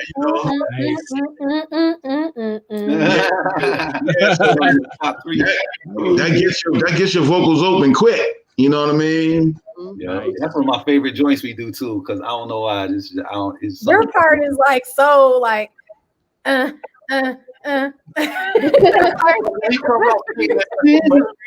reminds me of like some Michael Jackson would do, like that. It's my turn next. Come back home. So y'all know how like y'all were the soundtrack to our lives. Who was the soundtrack to y'all teen years? Whoa. So much. Great question. Man, and it's so crazy because music was, man, you talking about, like G spoke to earlier, Sly and the Family Stone, the Jacksons, the Temptations, the Tops, Marvin, Stevie. When we first got to Howard, like when we first got to Howard, you know, me and him, roommates, 17 years old, walking up the street, and you could at any point in time hear Terminator X by Public Enemy. You can hear Rakim, a brand new Eric B. and Rakim, Paid in Full was out, like brand new. Grand Nubians, you know, with Sadat X and Grand Poobah and Lord Jamal. Like all the hip hop golden era was our soundtrack as much as it was the music stuff that we was listening to. All of that was like just that was our, you know, ain't no loving, you know, all that stuff was happening and like love is and tears, all that stuff. You know, people forget about Force MDs, man. Y'all gotta go check them brothers out, man. DeLorean, you check out Force MDs, man. Tender Love. Tender Love and Yeah. You know, all that. What else was out there? But though, you know, Love is a House. That was a single they had out at the time. But it was like a, you know, Force MDs. Yeah. No, I mean not Force MDs. I meant to say, what's their name? Full Force. Full Force. Oh, yeah, Full Force. Released all that stuff. But it was just a hodgepodge. Like, but listen, imagine this too. We came at the time where I ain't much on Casanova. Yeah. That was new at the time, you know what I'm saying? Yeah. And then Guy and Basic Black with Big Bub, and then Big Bub. Joe and Buddy. Rube is written on. Hey. Did y'all listen to Ready for the World? Oh yeah, it was time our label. We were label mates. Yeah. But I remember Ready for the World. It was a group called Dream Boy with this song called Don't Go. And then Ready for the World came out with Oh Sheila. That sounded just like that. And it's like they kind of put Dream Boy out of this. Surface. And what's their name? You got me hanging on string. Oh, yeah. Okay. I love them. Jane Eugene, that's the lead singer. Soul to Soul, back to life. Soul to Soul. One of the dopest memories we had, we got pegged to do a tribute to Marvin Gaye over in France, right? And it was on the show. It was us, Arrested Development, El DeBarge, Shaka Khan vocals are crazy. That lineup was amazing. And Shaka Khan vocals are crazy. And Randy Crawford too. Randy Crawford, Stanley Jordan, George Duke, right? Yeah. So I remember after the rehearsal, after the show, I'm just sitting in a cafe on the what's the waterway in France and in Paris? What's that called? I forgot that We waterway. don't know. We haven't been to Paris, Darnell.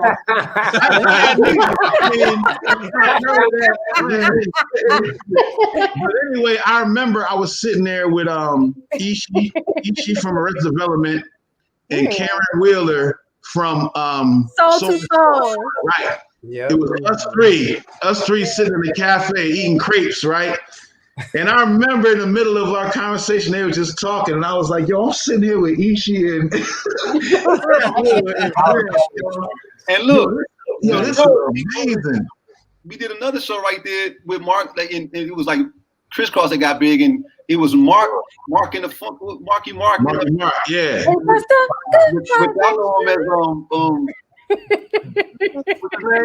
Mark Wahlberg. As a rapper. Right. Yeah. Nice. They took that from Lolita Holloway, one of the house queens. But she had a song called Vibration. Also, too, let me just point this out too, so I can give my brother some props. You know, in Patterson, New Jersey, in addition to going to East Side and the whole Lean on Me thing that was happening, Like I told you, the guys riff, they were doing their thing in the movie. They were doing their thing around the city. Chauncey from Chauncey Blackstreet, you know, he's from Patterson too. Eric Williams from he joined Blackstreet later, but they were in that what was the name of their group? They sang with LL, Roundaway Girl. Formula? No, they wasn't.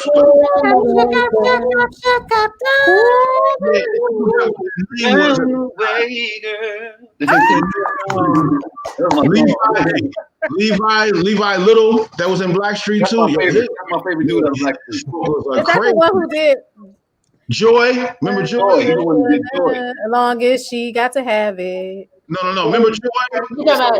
Oh, Joy. He wrote that about his daughter. When I'm working on his daughter. His vocals are beautiful. Yeah, that was nice. Yeah, that's the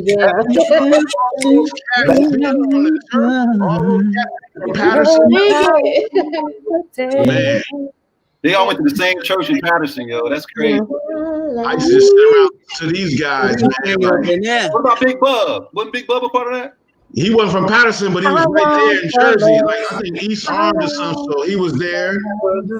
And then Teddy, and then Tom. Oh, you know that too, Shai? You know that song? Can I ask you guys a question? How, like, we hear like the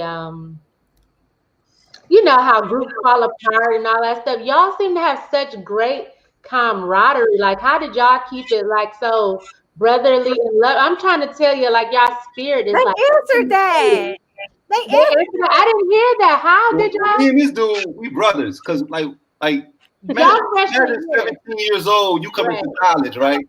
Yeah. And that's my first guy. My first roommate. He's 17.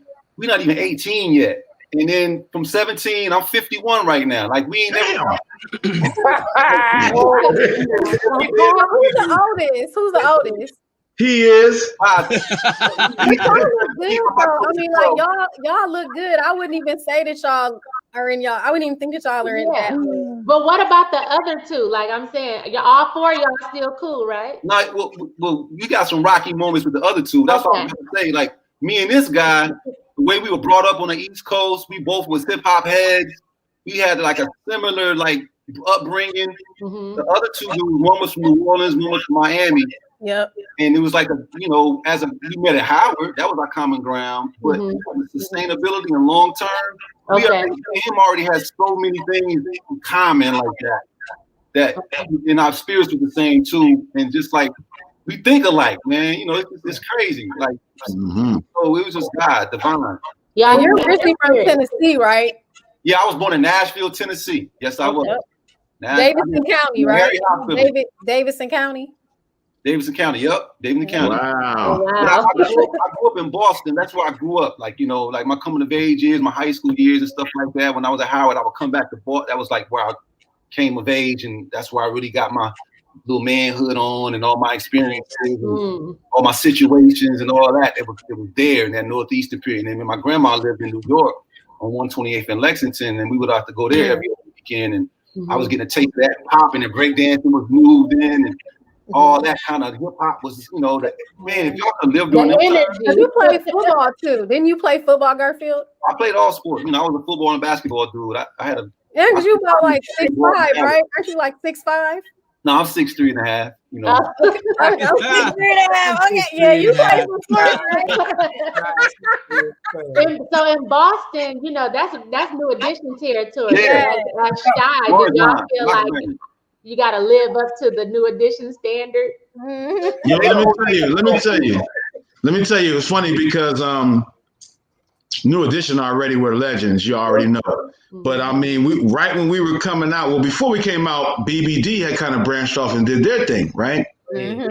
So I remember, I don't know, it was like for some reason they weren't considered the vocalist part of the equation, right? You had Ralph, you had Bobby, and then, you know, Ricky, he wasn't really considered a real vocalist like that. You know what I mean?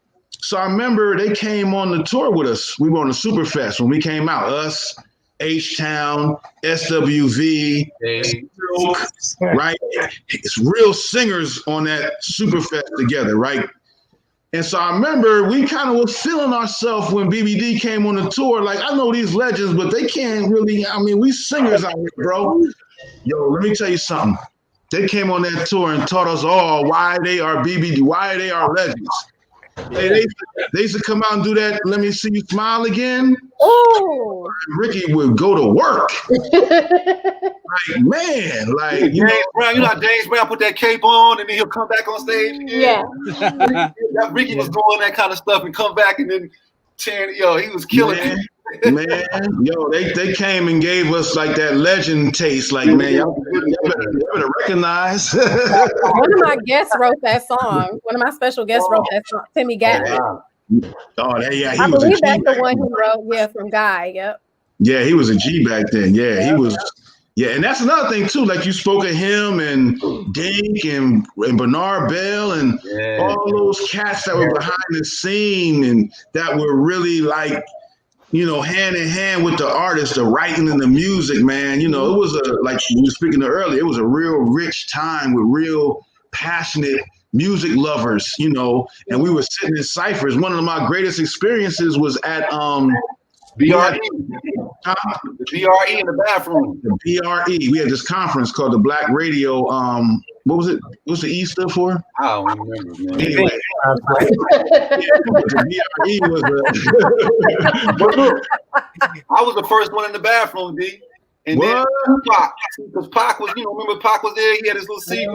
Yeah. He came in there, and I was the one who started that. Well, I'm singing Mary, oh Mary, don't you weep. Mike, oh my God, Joe from Rude Boys came in, blended in with the harmony. Portrait came in there, blended with the harmony.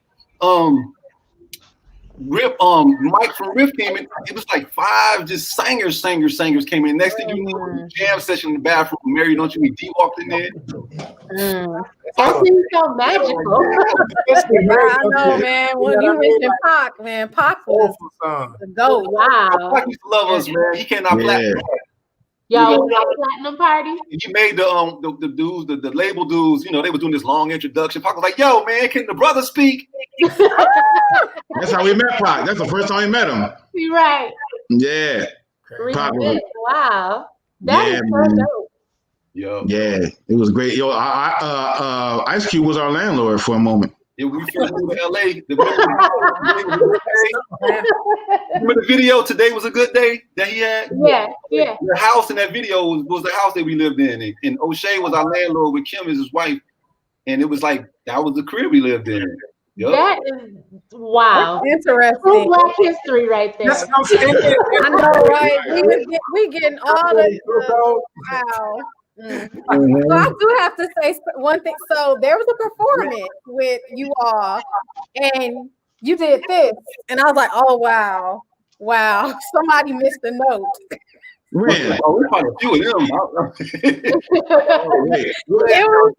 It's on YouTube. Which remember what show? Oh, DeLorean had to go, but he said thank you so much, and like he really enjoyed. Like thank you for the inspiration and all that. Bless that voice, homie. That man killed it. Yeah. Y'all both did. It's a video. I'll tell you this. I don't know which show you're talking about in particular, but it was a few times. I'll tell you, we did a New Year's show in Chicago one time. And we were drinking before because we came on when we were drinking the wine and all that, getting ready. We came out, and I remember I started off, and the words just went blank. Nothing came to my mind. I looked back at the fellas like, and I just started singing words. And the fans was like, "That's not the words to the song." I was like, "It's a remix. I'll be all right." You sung the same verse 2 times. Hey, and I tell you, I remember one time we were in Jamaica at it was a big festival, and man, they don't even start the show till like 1 in the morning, right? So we didn't go on till like 4. Called Reggae Beast. Yeah, Reggae Beats thing. We didn't even go on till like 4 in the morning, right? So I remember I'm already tired. I fell asleep a couple times, woke back up and all that. And then they had this big smoke machine they were blowing on the stage. I mean, like clouds of smoke. So my throat was itchy and all that. So I remember when my verse came for If I Ever, I was like, ladies and gentlemen, Garfield Bright. And I just walked off the stage. It was the hook. It wasn't even the verse. It was the hook. I was like, I just exited stage left. Ladies and So gentlemen. that's the question. Verses. Would y'all ever do a verses? Who would y'all do a verses That would be dope. Yeah, oh my Who would God. y'all do a verses with? I don't even like. I don't know. I can't call it, man. But you know, the ones that I've seen, they've been real good matchups. Like Yeah, they just did Ashanti and Keisha Cole. So that, and I never thought about that, but those are two good.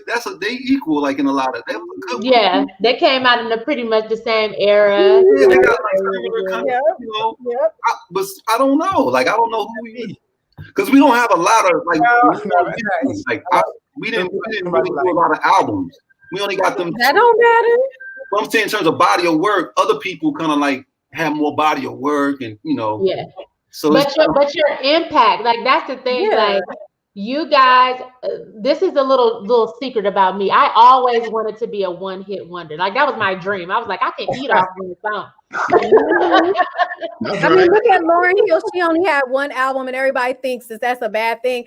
But she set the tone. Exactly. And I would guys made a album. And our little duration, we at least had 3 top 10 songs. You know, If I Ever, Comforter, and Baby I'm Yours. Mm-hmm. And then the Place Where You Belong was with a bullet, but since it was attached to a movie, Eddie Murphy's movie, the movie was tanking. So MCA and that movie company had a joint deal for the record.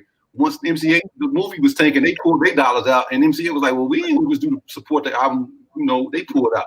So we had a bullet and everything. It was like number 12 with a bullet or something, and they just smashed the shit. So you know, but those songs. So I mean, you know, and then we had stuff on our albums that people love and stuff like Forever that wasn't a single, and you know. You know what was a highlight though too that I think when I do think about the verses, I was like G said, we don't have a large body of work like a lot of these other artists, but some of the songs that we did, I think a lot of people don't know. Like we did a song with Jay-Z, and we did a song with KRS-One. You know what I mean? Bless the guy. Yeah. The one with Jay-Z was number 1 Hot 88 for like damn near the whole summer in New York. And our label did not want to do a video for it. Why? Because out of our own pocket, we sought out Marley Marl and paid him $5,000, and he had this new kid named Jay-Z. He was like, "Yo, I'm gonna put him on it."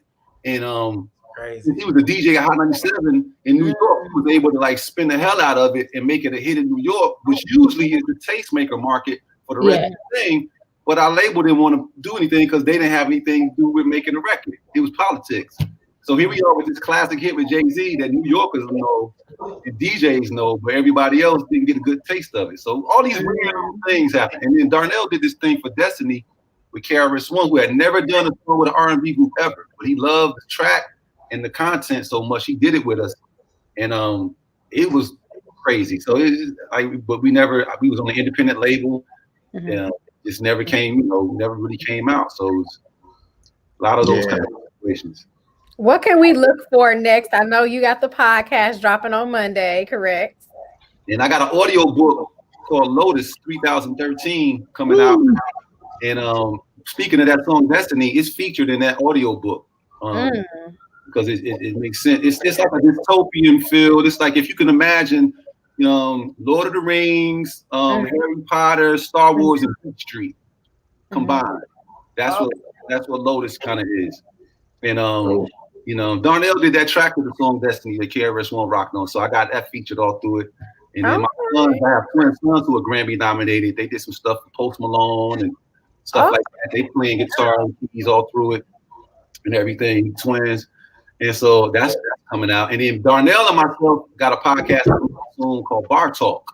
That is like each episode, we make sure we spend 3 decades in at least 2 different genres of music where we highlight bars of artists, like lyrics that speak to social situations, certain times of life, that tell stories about the broader life itself. Yeah. Like those bars, and it's called bar talk, That's dope. That's very musically inclined. That's awesome. Automatically, Stevie, like how his albums sync political, and then you're gonna feature stuff like that. Wow. Darnell, since you played an instrument, were you a part of Phi Mu Alpha? No, Alpha Phi Alpha was enough pleasure for me. He know Bloody Beta chapter. He already know. I just tell you, Bloody Beta chapter. Beta chapter members to this day. Yeah, I do. Yeah, and there's Bloody Beta back in the 1990s. So yeah, that was enough for me. But they tried though. Find me Alpha KK side. They tried to recruit me. I was like, I'm good, bro. We can just, we can work together. Yeah. With the trumpet? Oh, of course. Oh, cool. That's jazz band. Huh? I was like, don't let Darnell stop there. Darnell plays the trumpet, the keys, the drums, the guitar. Shoot. Yeah. You don't play the harp. Virtuoso, like Princess. Get out of here. Said you don't play the harp though. No, I never got around with the harp though. You are like say less. Right. Right. I actually have somebody coming on that plays the harp from Clark, Atlanta. She's originally from Romania. Her name is Dr. Georgieva, and she teaches in the music department, and she teaches at Spelman too. And yeah, she'll be on next month. Yep. She does the violin and all that. She's amazing. Oh, that's dope. I just posted somebody on Instagram that I saw played If I Ever, played a rendition of If I Ever on the harp. I see you shared it on your page or something. I said, yeah, that was pretty cool. So what's up with concerts though after COVID is over? Because I love concerts, so when y'all gonna be touring? Yeah, we got approached by Sessions. Remember the Sessions presents, and they be having this stuff. They approached us to do a virtual concert. I don't know what's gonna happen with that, but I saw an international thing, D, the other day. I saw your name on an international clubhouse thing. Oh yeah. So I joined in for a second. Yeah, they got a couple of conversations going on Clubhouse about like you just asked about touring and what it's gonna look like and how they trying to, where's the COVID still has everything locked down and where it's starting to open up at. So those conversations are starting between tour managers and artists and production companies and all that. So hopefully much sooner than later, it'll open back up again, Yeah. So also, Dear Mama. Pop off. Oh yeah, the Dear Mama thing. That was awesome. That was yes. That surprised us too. We had no idea. Like we just got a call, and somebody said, "Hey man, the artist her mother loves Shai and SWV, and since it's a tribute to Mother's Day and stuff, would you be willing to come and be like one of the gifts, for the mom?" And we were like, "Word? Her mom is feeling us like, oh yeah, sure, And Agnes, that's her mom's name. Yep. Y'all made an impact. I mean, a huge impact. Like, and it's sad, but the latest in terms of R&B groups, the last 3 R&B male groups were B2K, Violent Behavior, and Day 26. Oh, that's sad. That really sad. What'd you say, Trevor? I hate that they like Tanae said, like y'all made an impact in like the 90s and it's still going on today. Like her, who's like literally she's like already her own. You know what I mean? Like calling on y'all from the 90s, like that's crazy. That's always like that's what we're gonna do is leave a legacy. Period. Like a legacy that's gonna outlast us. Yeah. That's a blessing, man. Everybody gonna still be listening to the song. I mean, American Idol, they sing it all the time. Yeah, all the time. It's an audition song. Yes, that's number one. We need to give reports about that because about Howard and the main people at American Idol, and he used to tell us, it's a lesson, man. It's a lesson to be a part of history like that. You never get used to it. You know, it's always like wild to hear it. You know, Us three got something in common. You have no idea. Like when I was in elementary school, you were my boyfriend. Oh God.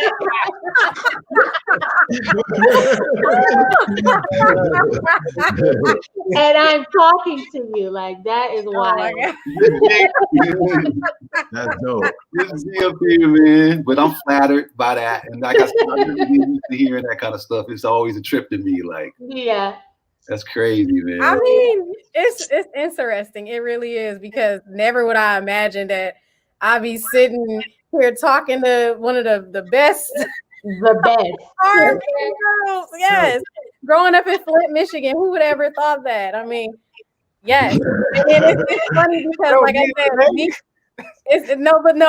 so Trey, so Trevon, and I'm about to call you Tiny tonight. Today and myself, we all have something in common. Wow. Yeah. Really? Yeah. That's deep. That's crazy, man. You know we all have in common. So Trevon, you. Oh, yeah. We all Trevon's looking like, what's the connection? Sunday's best. And making a band. Oh yeah. I was on Making a Band and Sunday's best. Broadway musical. I was trying to make the band. I swear to God, I was. It was like, nah, bro. Yeah. Damn, Broadway. Yeah. That's deep. Yeah. He went to school with Puff. You know, he went to Howard with us and stuff. He was all intertwined. Matter of fact, the end of my freshman year, Puffy and myself, we made the Howard University fashion show for homecoming, and that I wasn't even trying to be in the doggone thing, but I getting pushed and doing it, and I made it. And Puffy, that was kind of his breakout. All his boys from Mount Vernon, Groovy Lou, Walt, and all them dudes. Mm-hmm. They had a special little thing for them. They had a glow in the dark hip hop outfit. So when they turned the lights out and they did a dancing around, Puffy used to be a dancer back then, and pretty good. Like, all them dudes.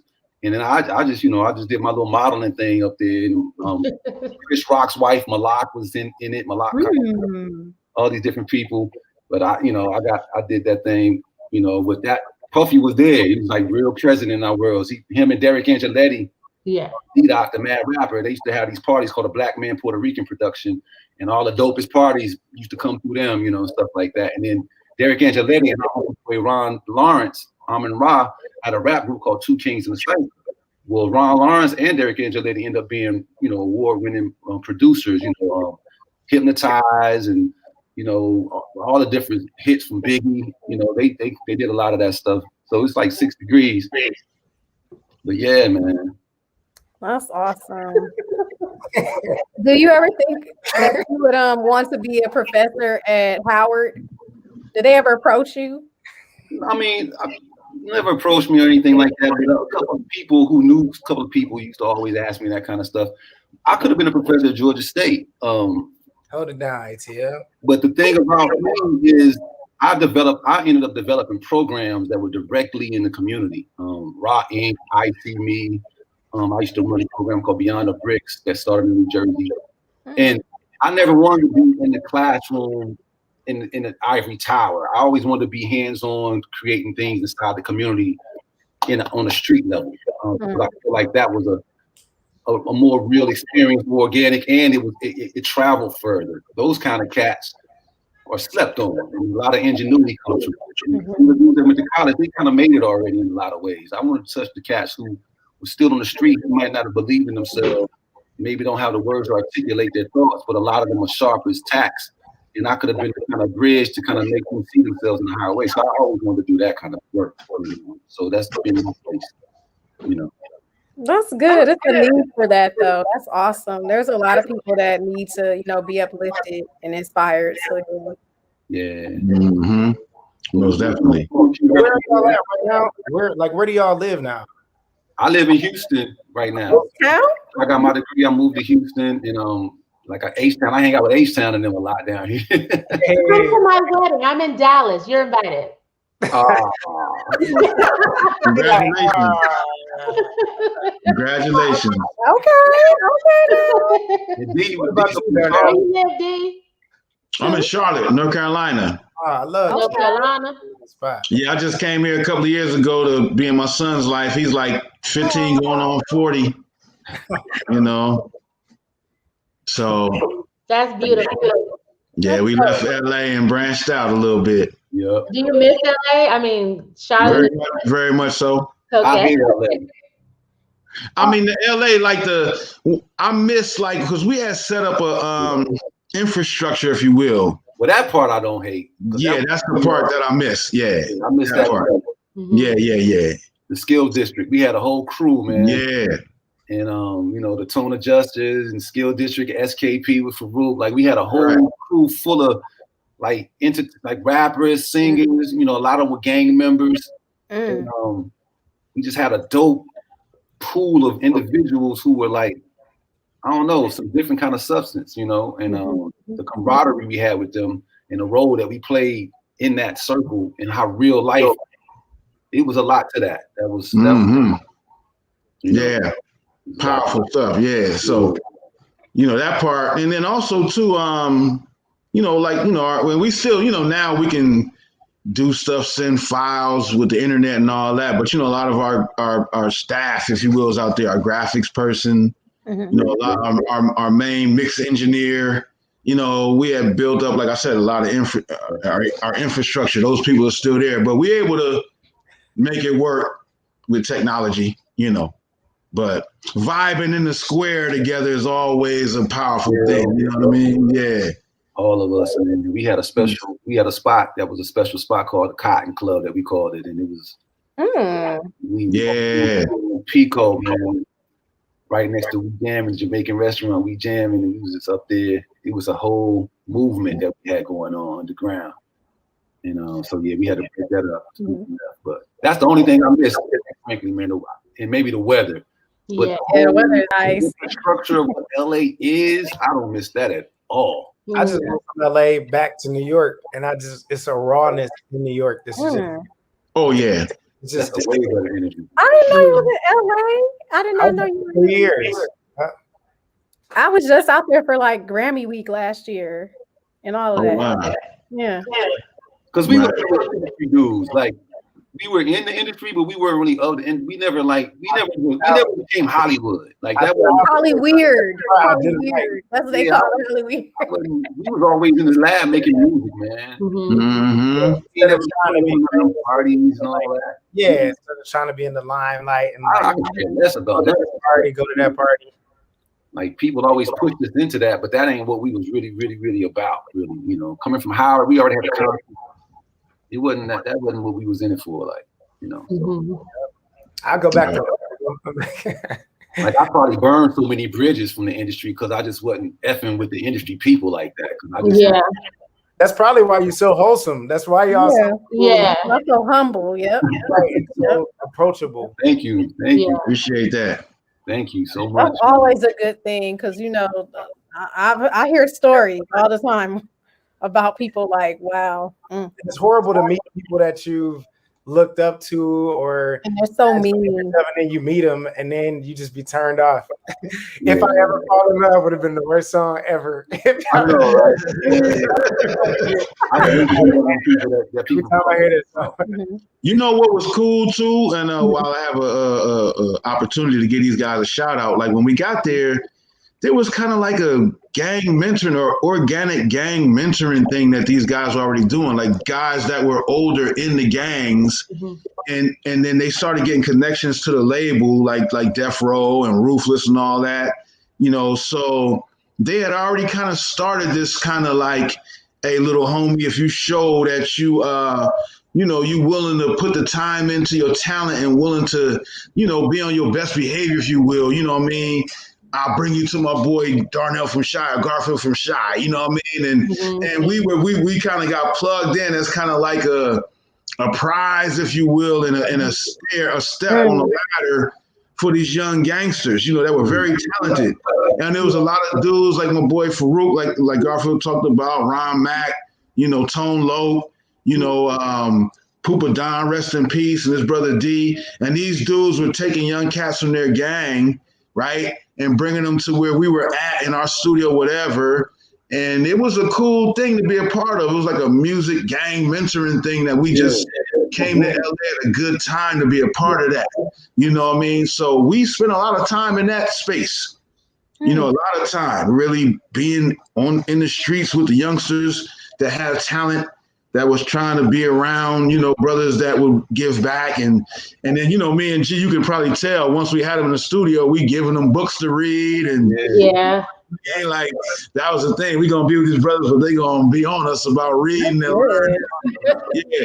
So it was, you know, I tell you, what's your name again, bro? Not DeLorean. Trevon.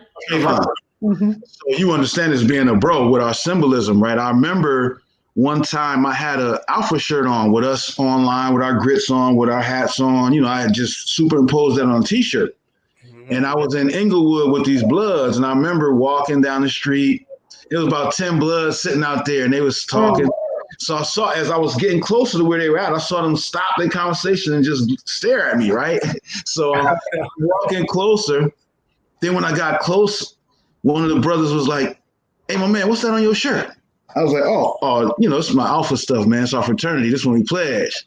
And he was like, "Man, that's some real gangster shit, blood. That's some real shit right there." He was like, "No, nigga, this is some real gangster shit." He was like, "Man, what is that? That is dope," you know. And it was a cool piece to kind of start, you know, conversation. You know what I mean? And you know, we had the bloody baby, so we had the red B on the arm with the blood drop. Oh, he thought you was a blood for real. Right. You like know, too, but in like a college way. Right, exactly.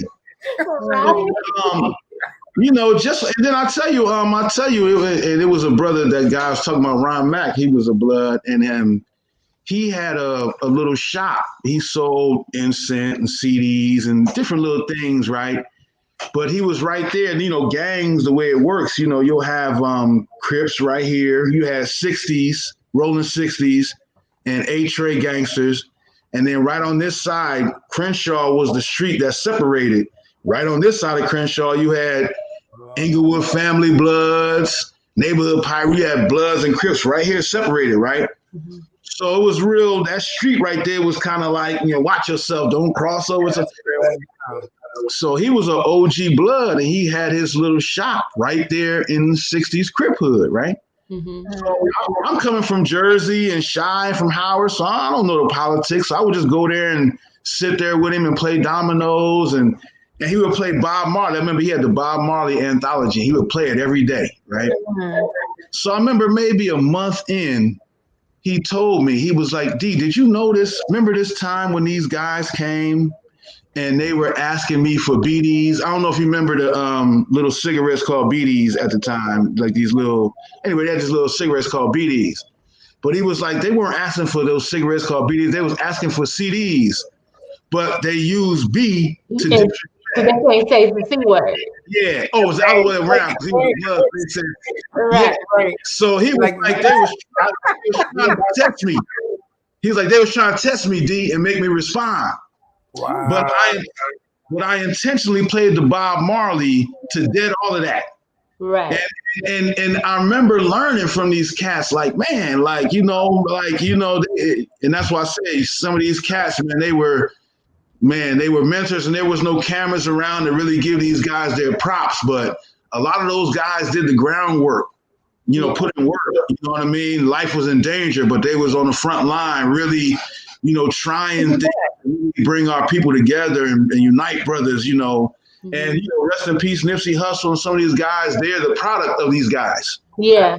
They're a direct result of the work that these guys, and then us, and yeah, you know, and we were a part of Herm, my boy Herm, you know, and us and them, and it was just beautiful, man, like to have these hit songs, but then for it to translate to fans, like you said, that have these love stories, first coming into love as youngsters, and even gangsters that have these stories of, man, those Shai dudes was the dudes that let me come to the studio and sit with them and build and learn about Egypt and learn about, right? So Man, we were blessed on so many levels, man, to play a real, major part of, the 90s, just life, social life, music, all of that, man. It's a blessing. It is. Wow. Thank you for sharing that. That was Yeah, thank you.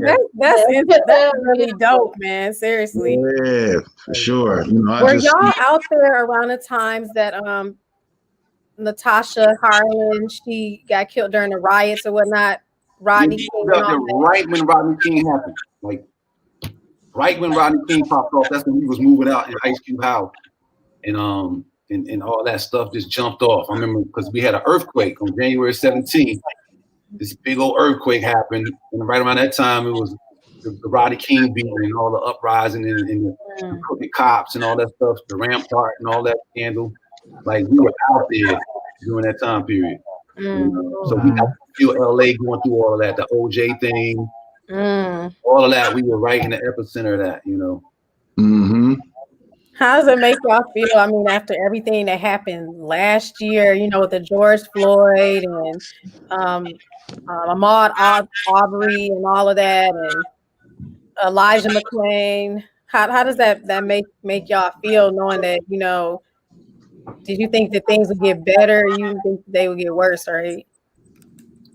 Well, I mean, this phenomenon, like a lot of people are quick to point out, have always occurred. You can go back to the whole lynching culture, and for sure, it's parallel, except that nowadays with media making money off of Black misery in a lot of ways, and positioning narrative, it seems like it's new, but it's the same soup warmed over. So historically, we understood what that is and how it plays out and who it benefits in the long run.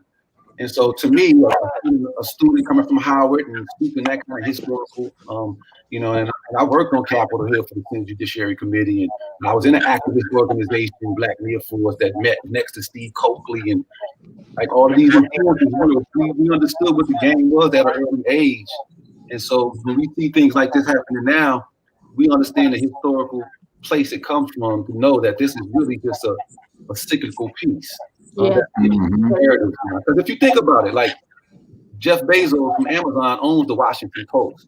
And so the Washington Post and married to Amazon, now you got to look in terms of what consumerism is, in terms of your news.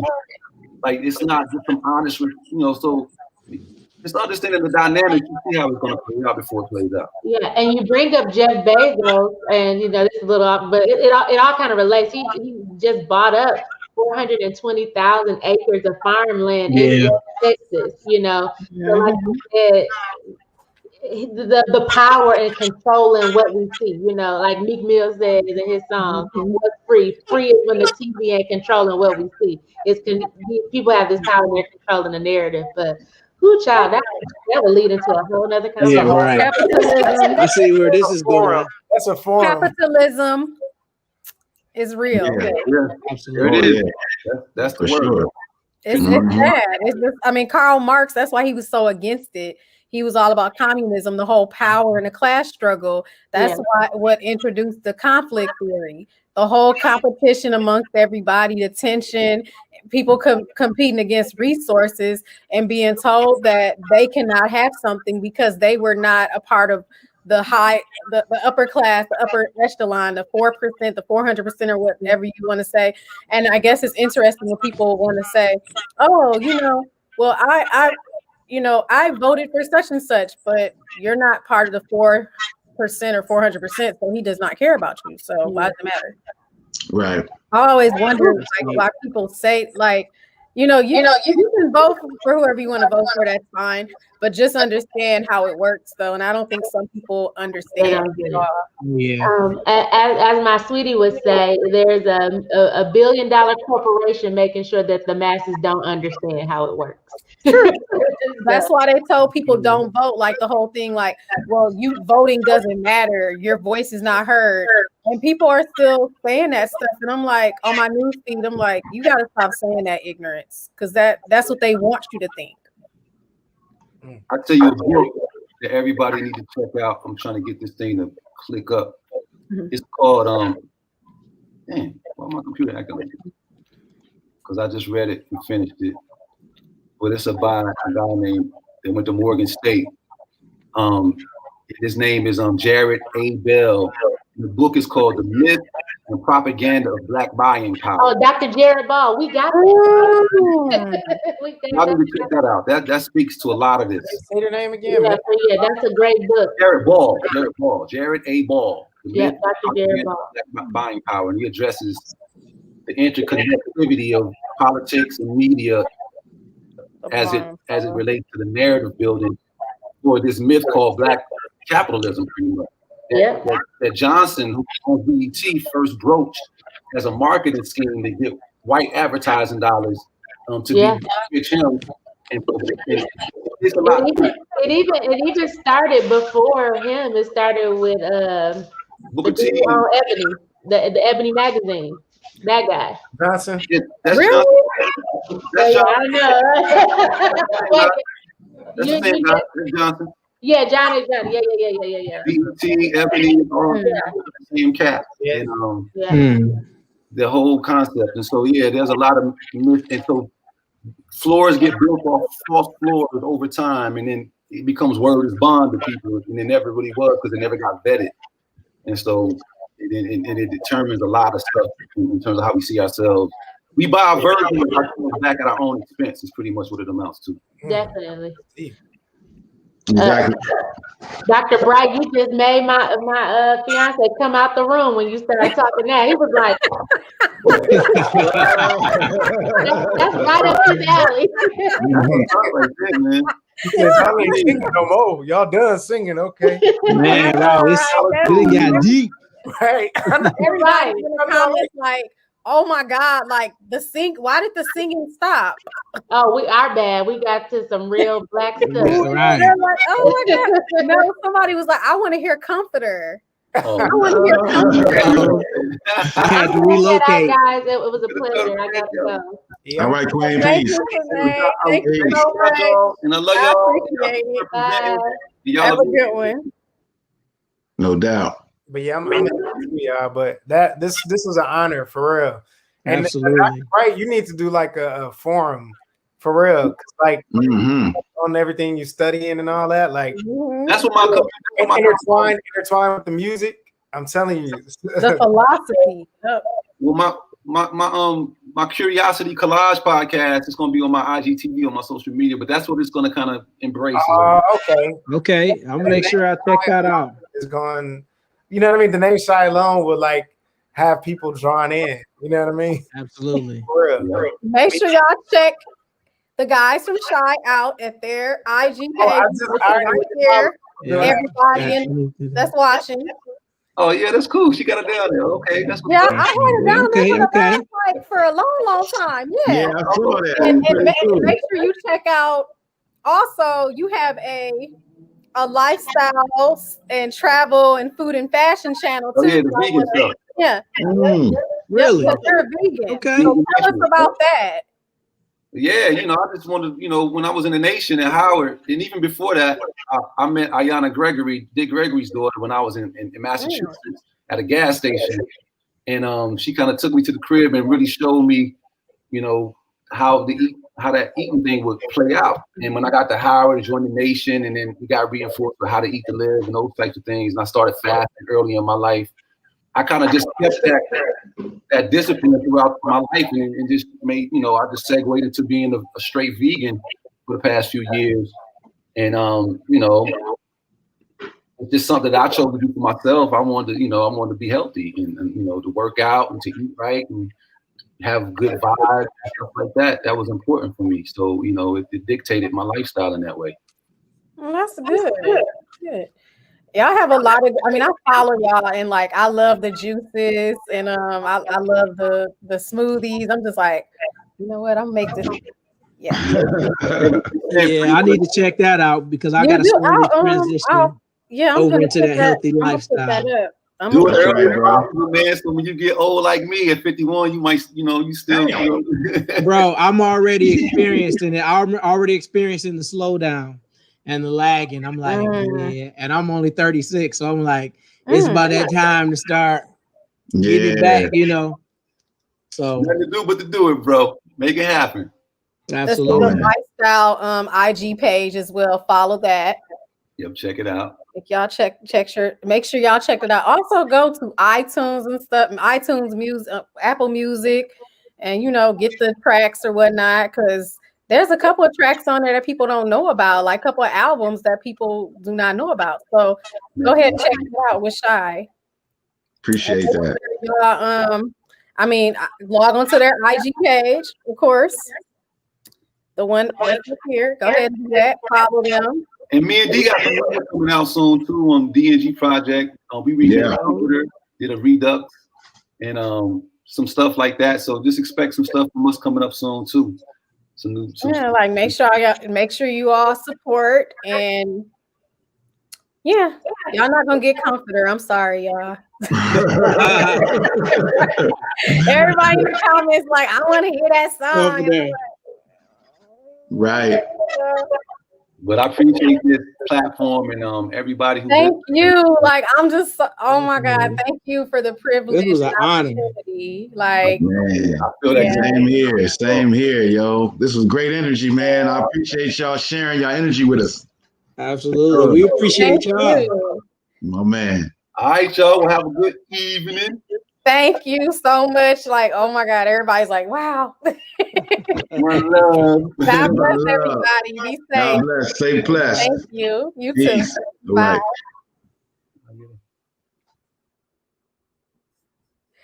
Thank you for tuning in to Conversations with Dee. That was amazing.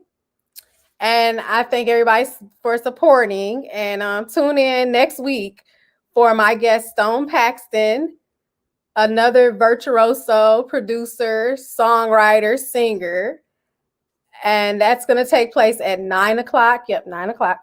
And 6. Yeah. So 6:00 LA time and 9:00 Eastern time. So check that out. And everybody stay safe. Thank you for supporting. And wow, I just enjoyed this. Like, oh my God, So I'm sorry y'all didn't get comforter. But y'all gonna be all right though. Y'all gonna be okay. But anyway, excuse me. Stay blessed and great. Thank you.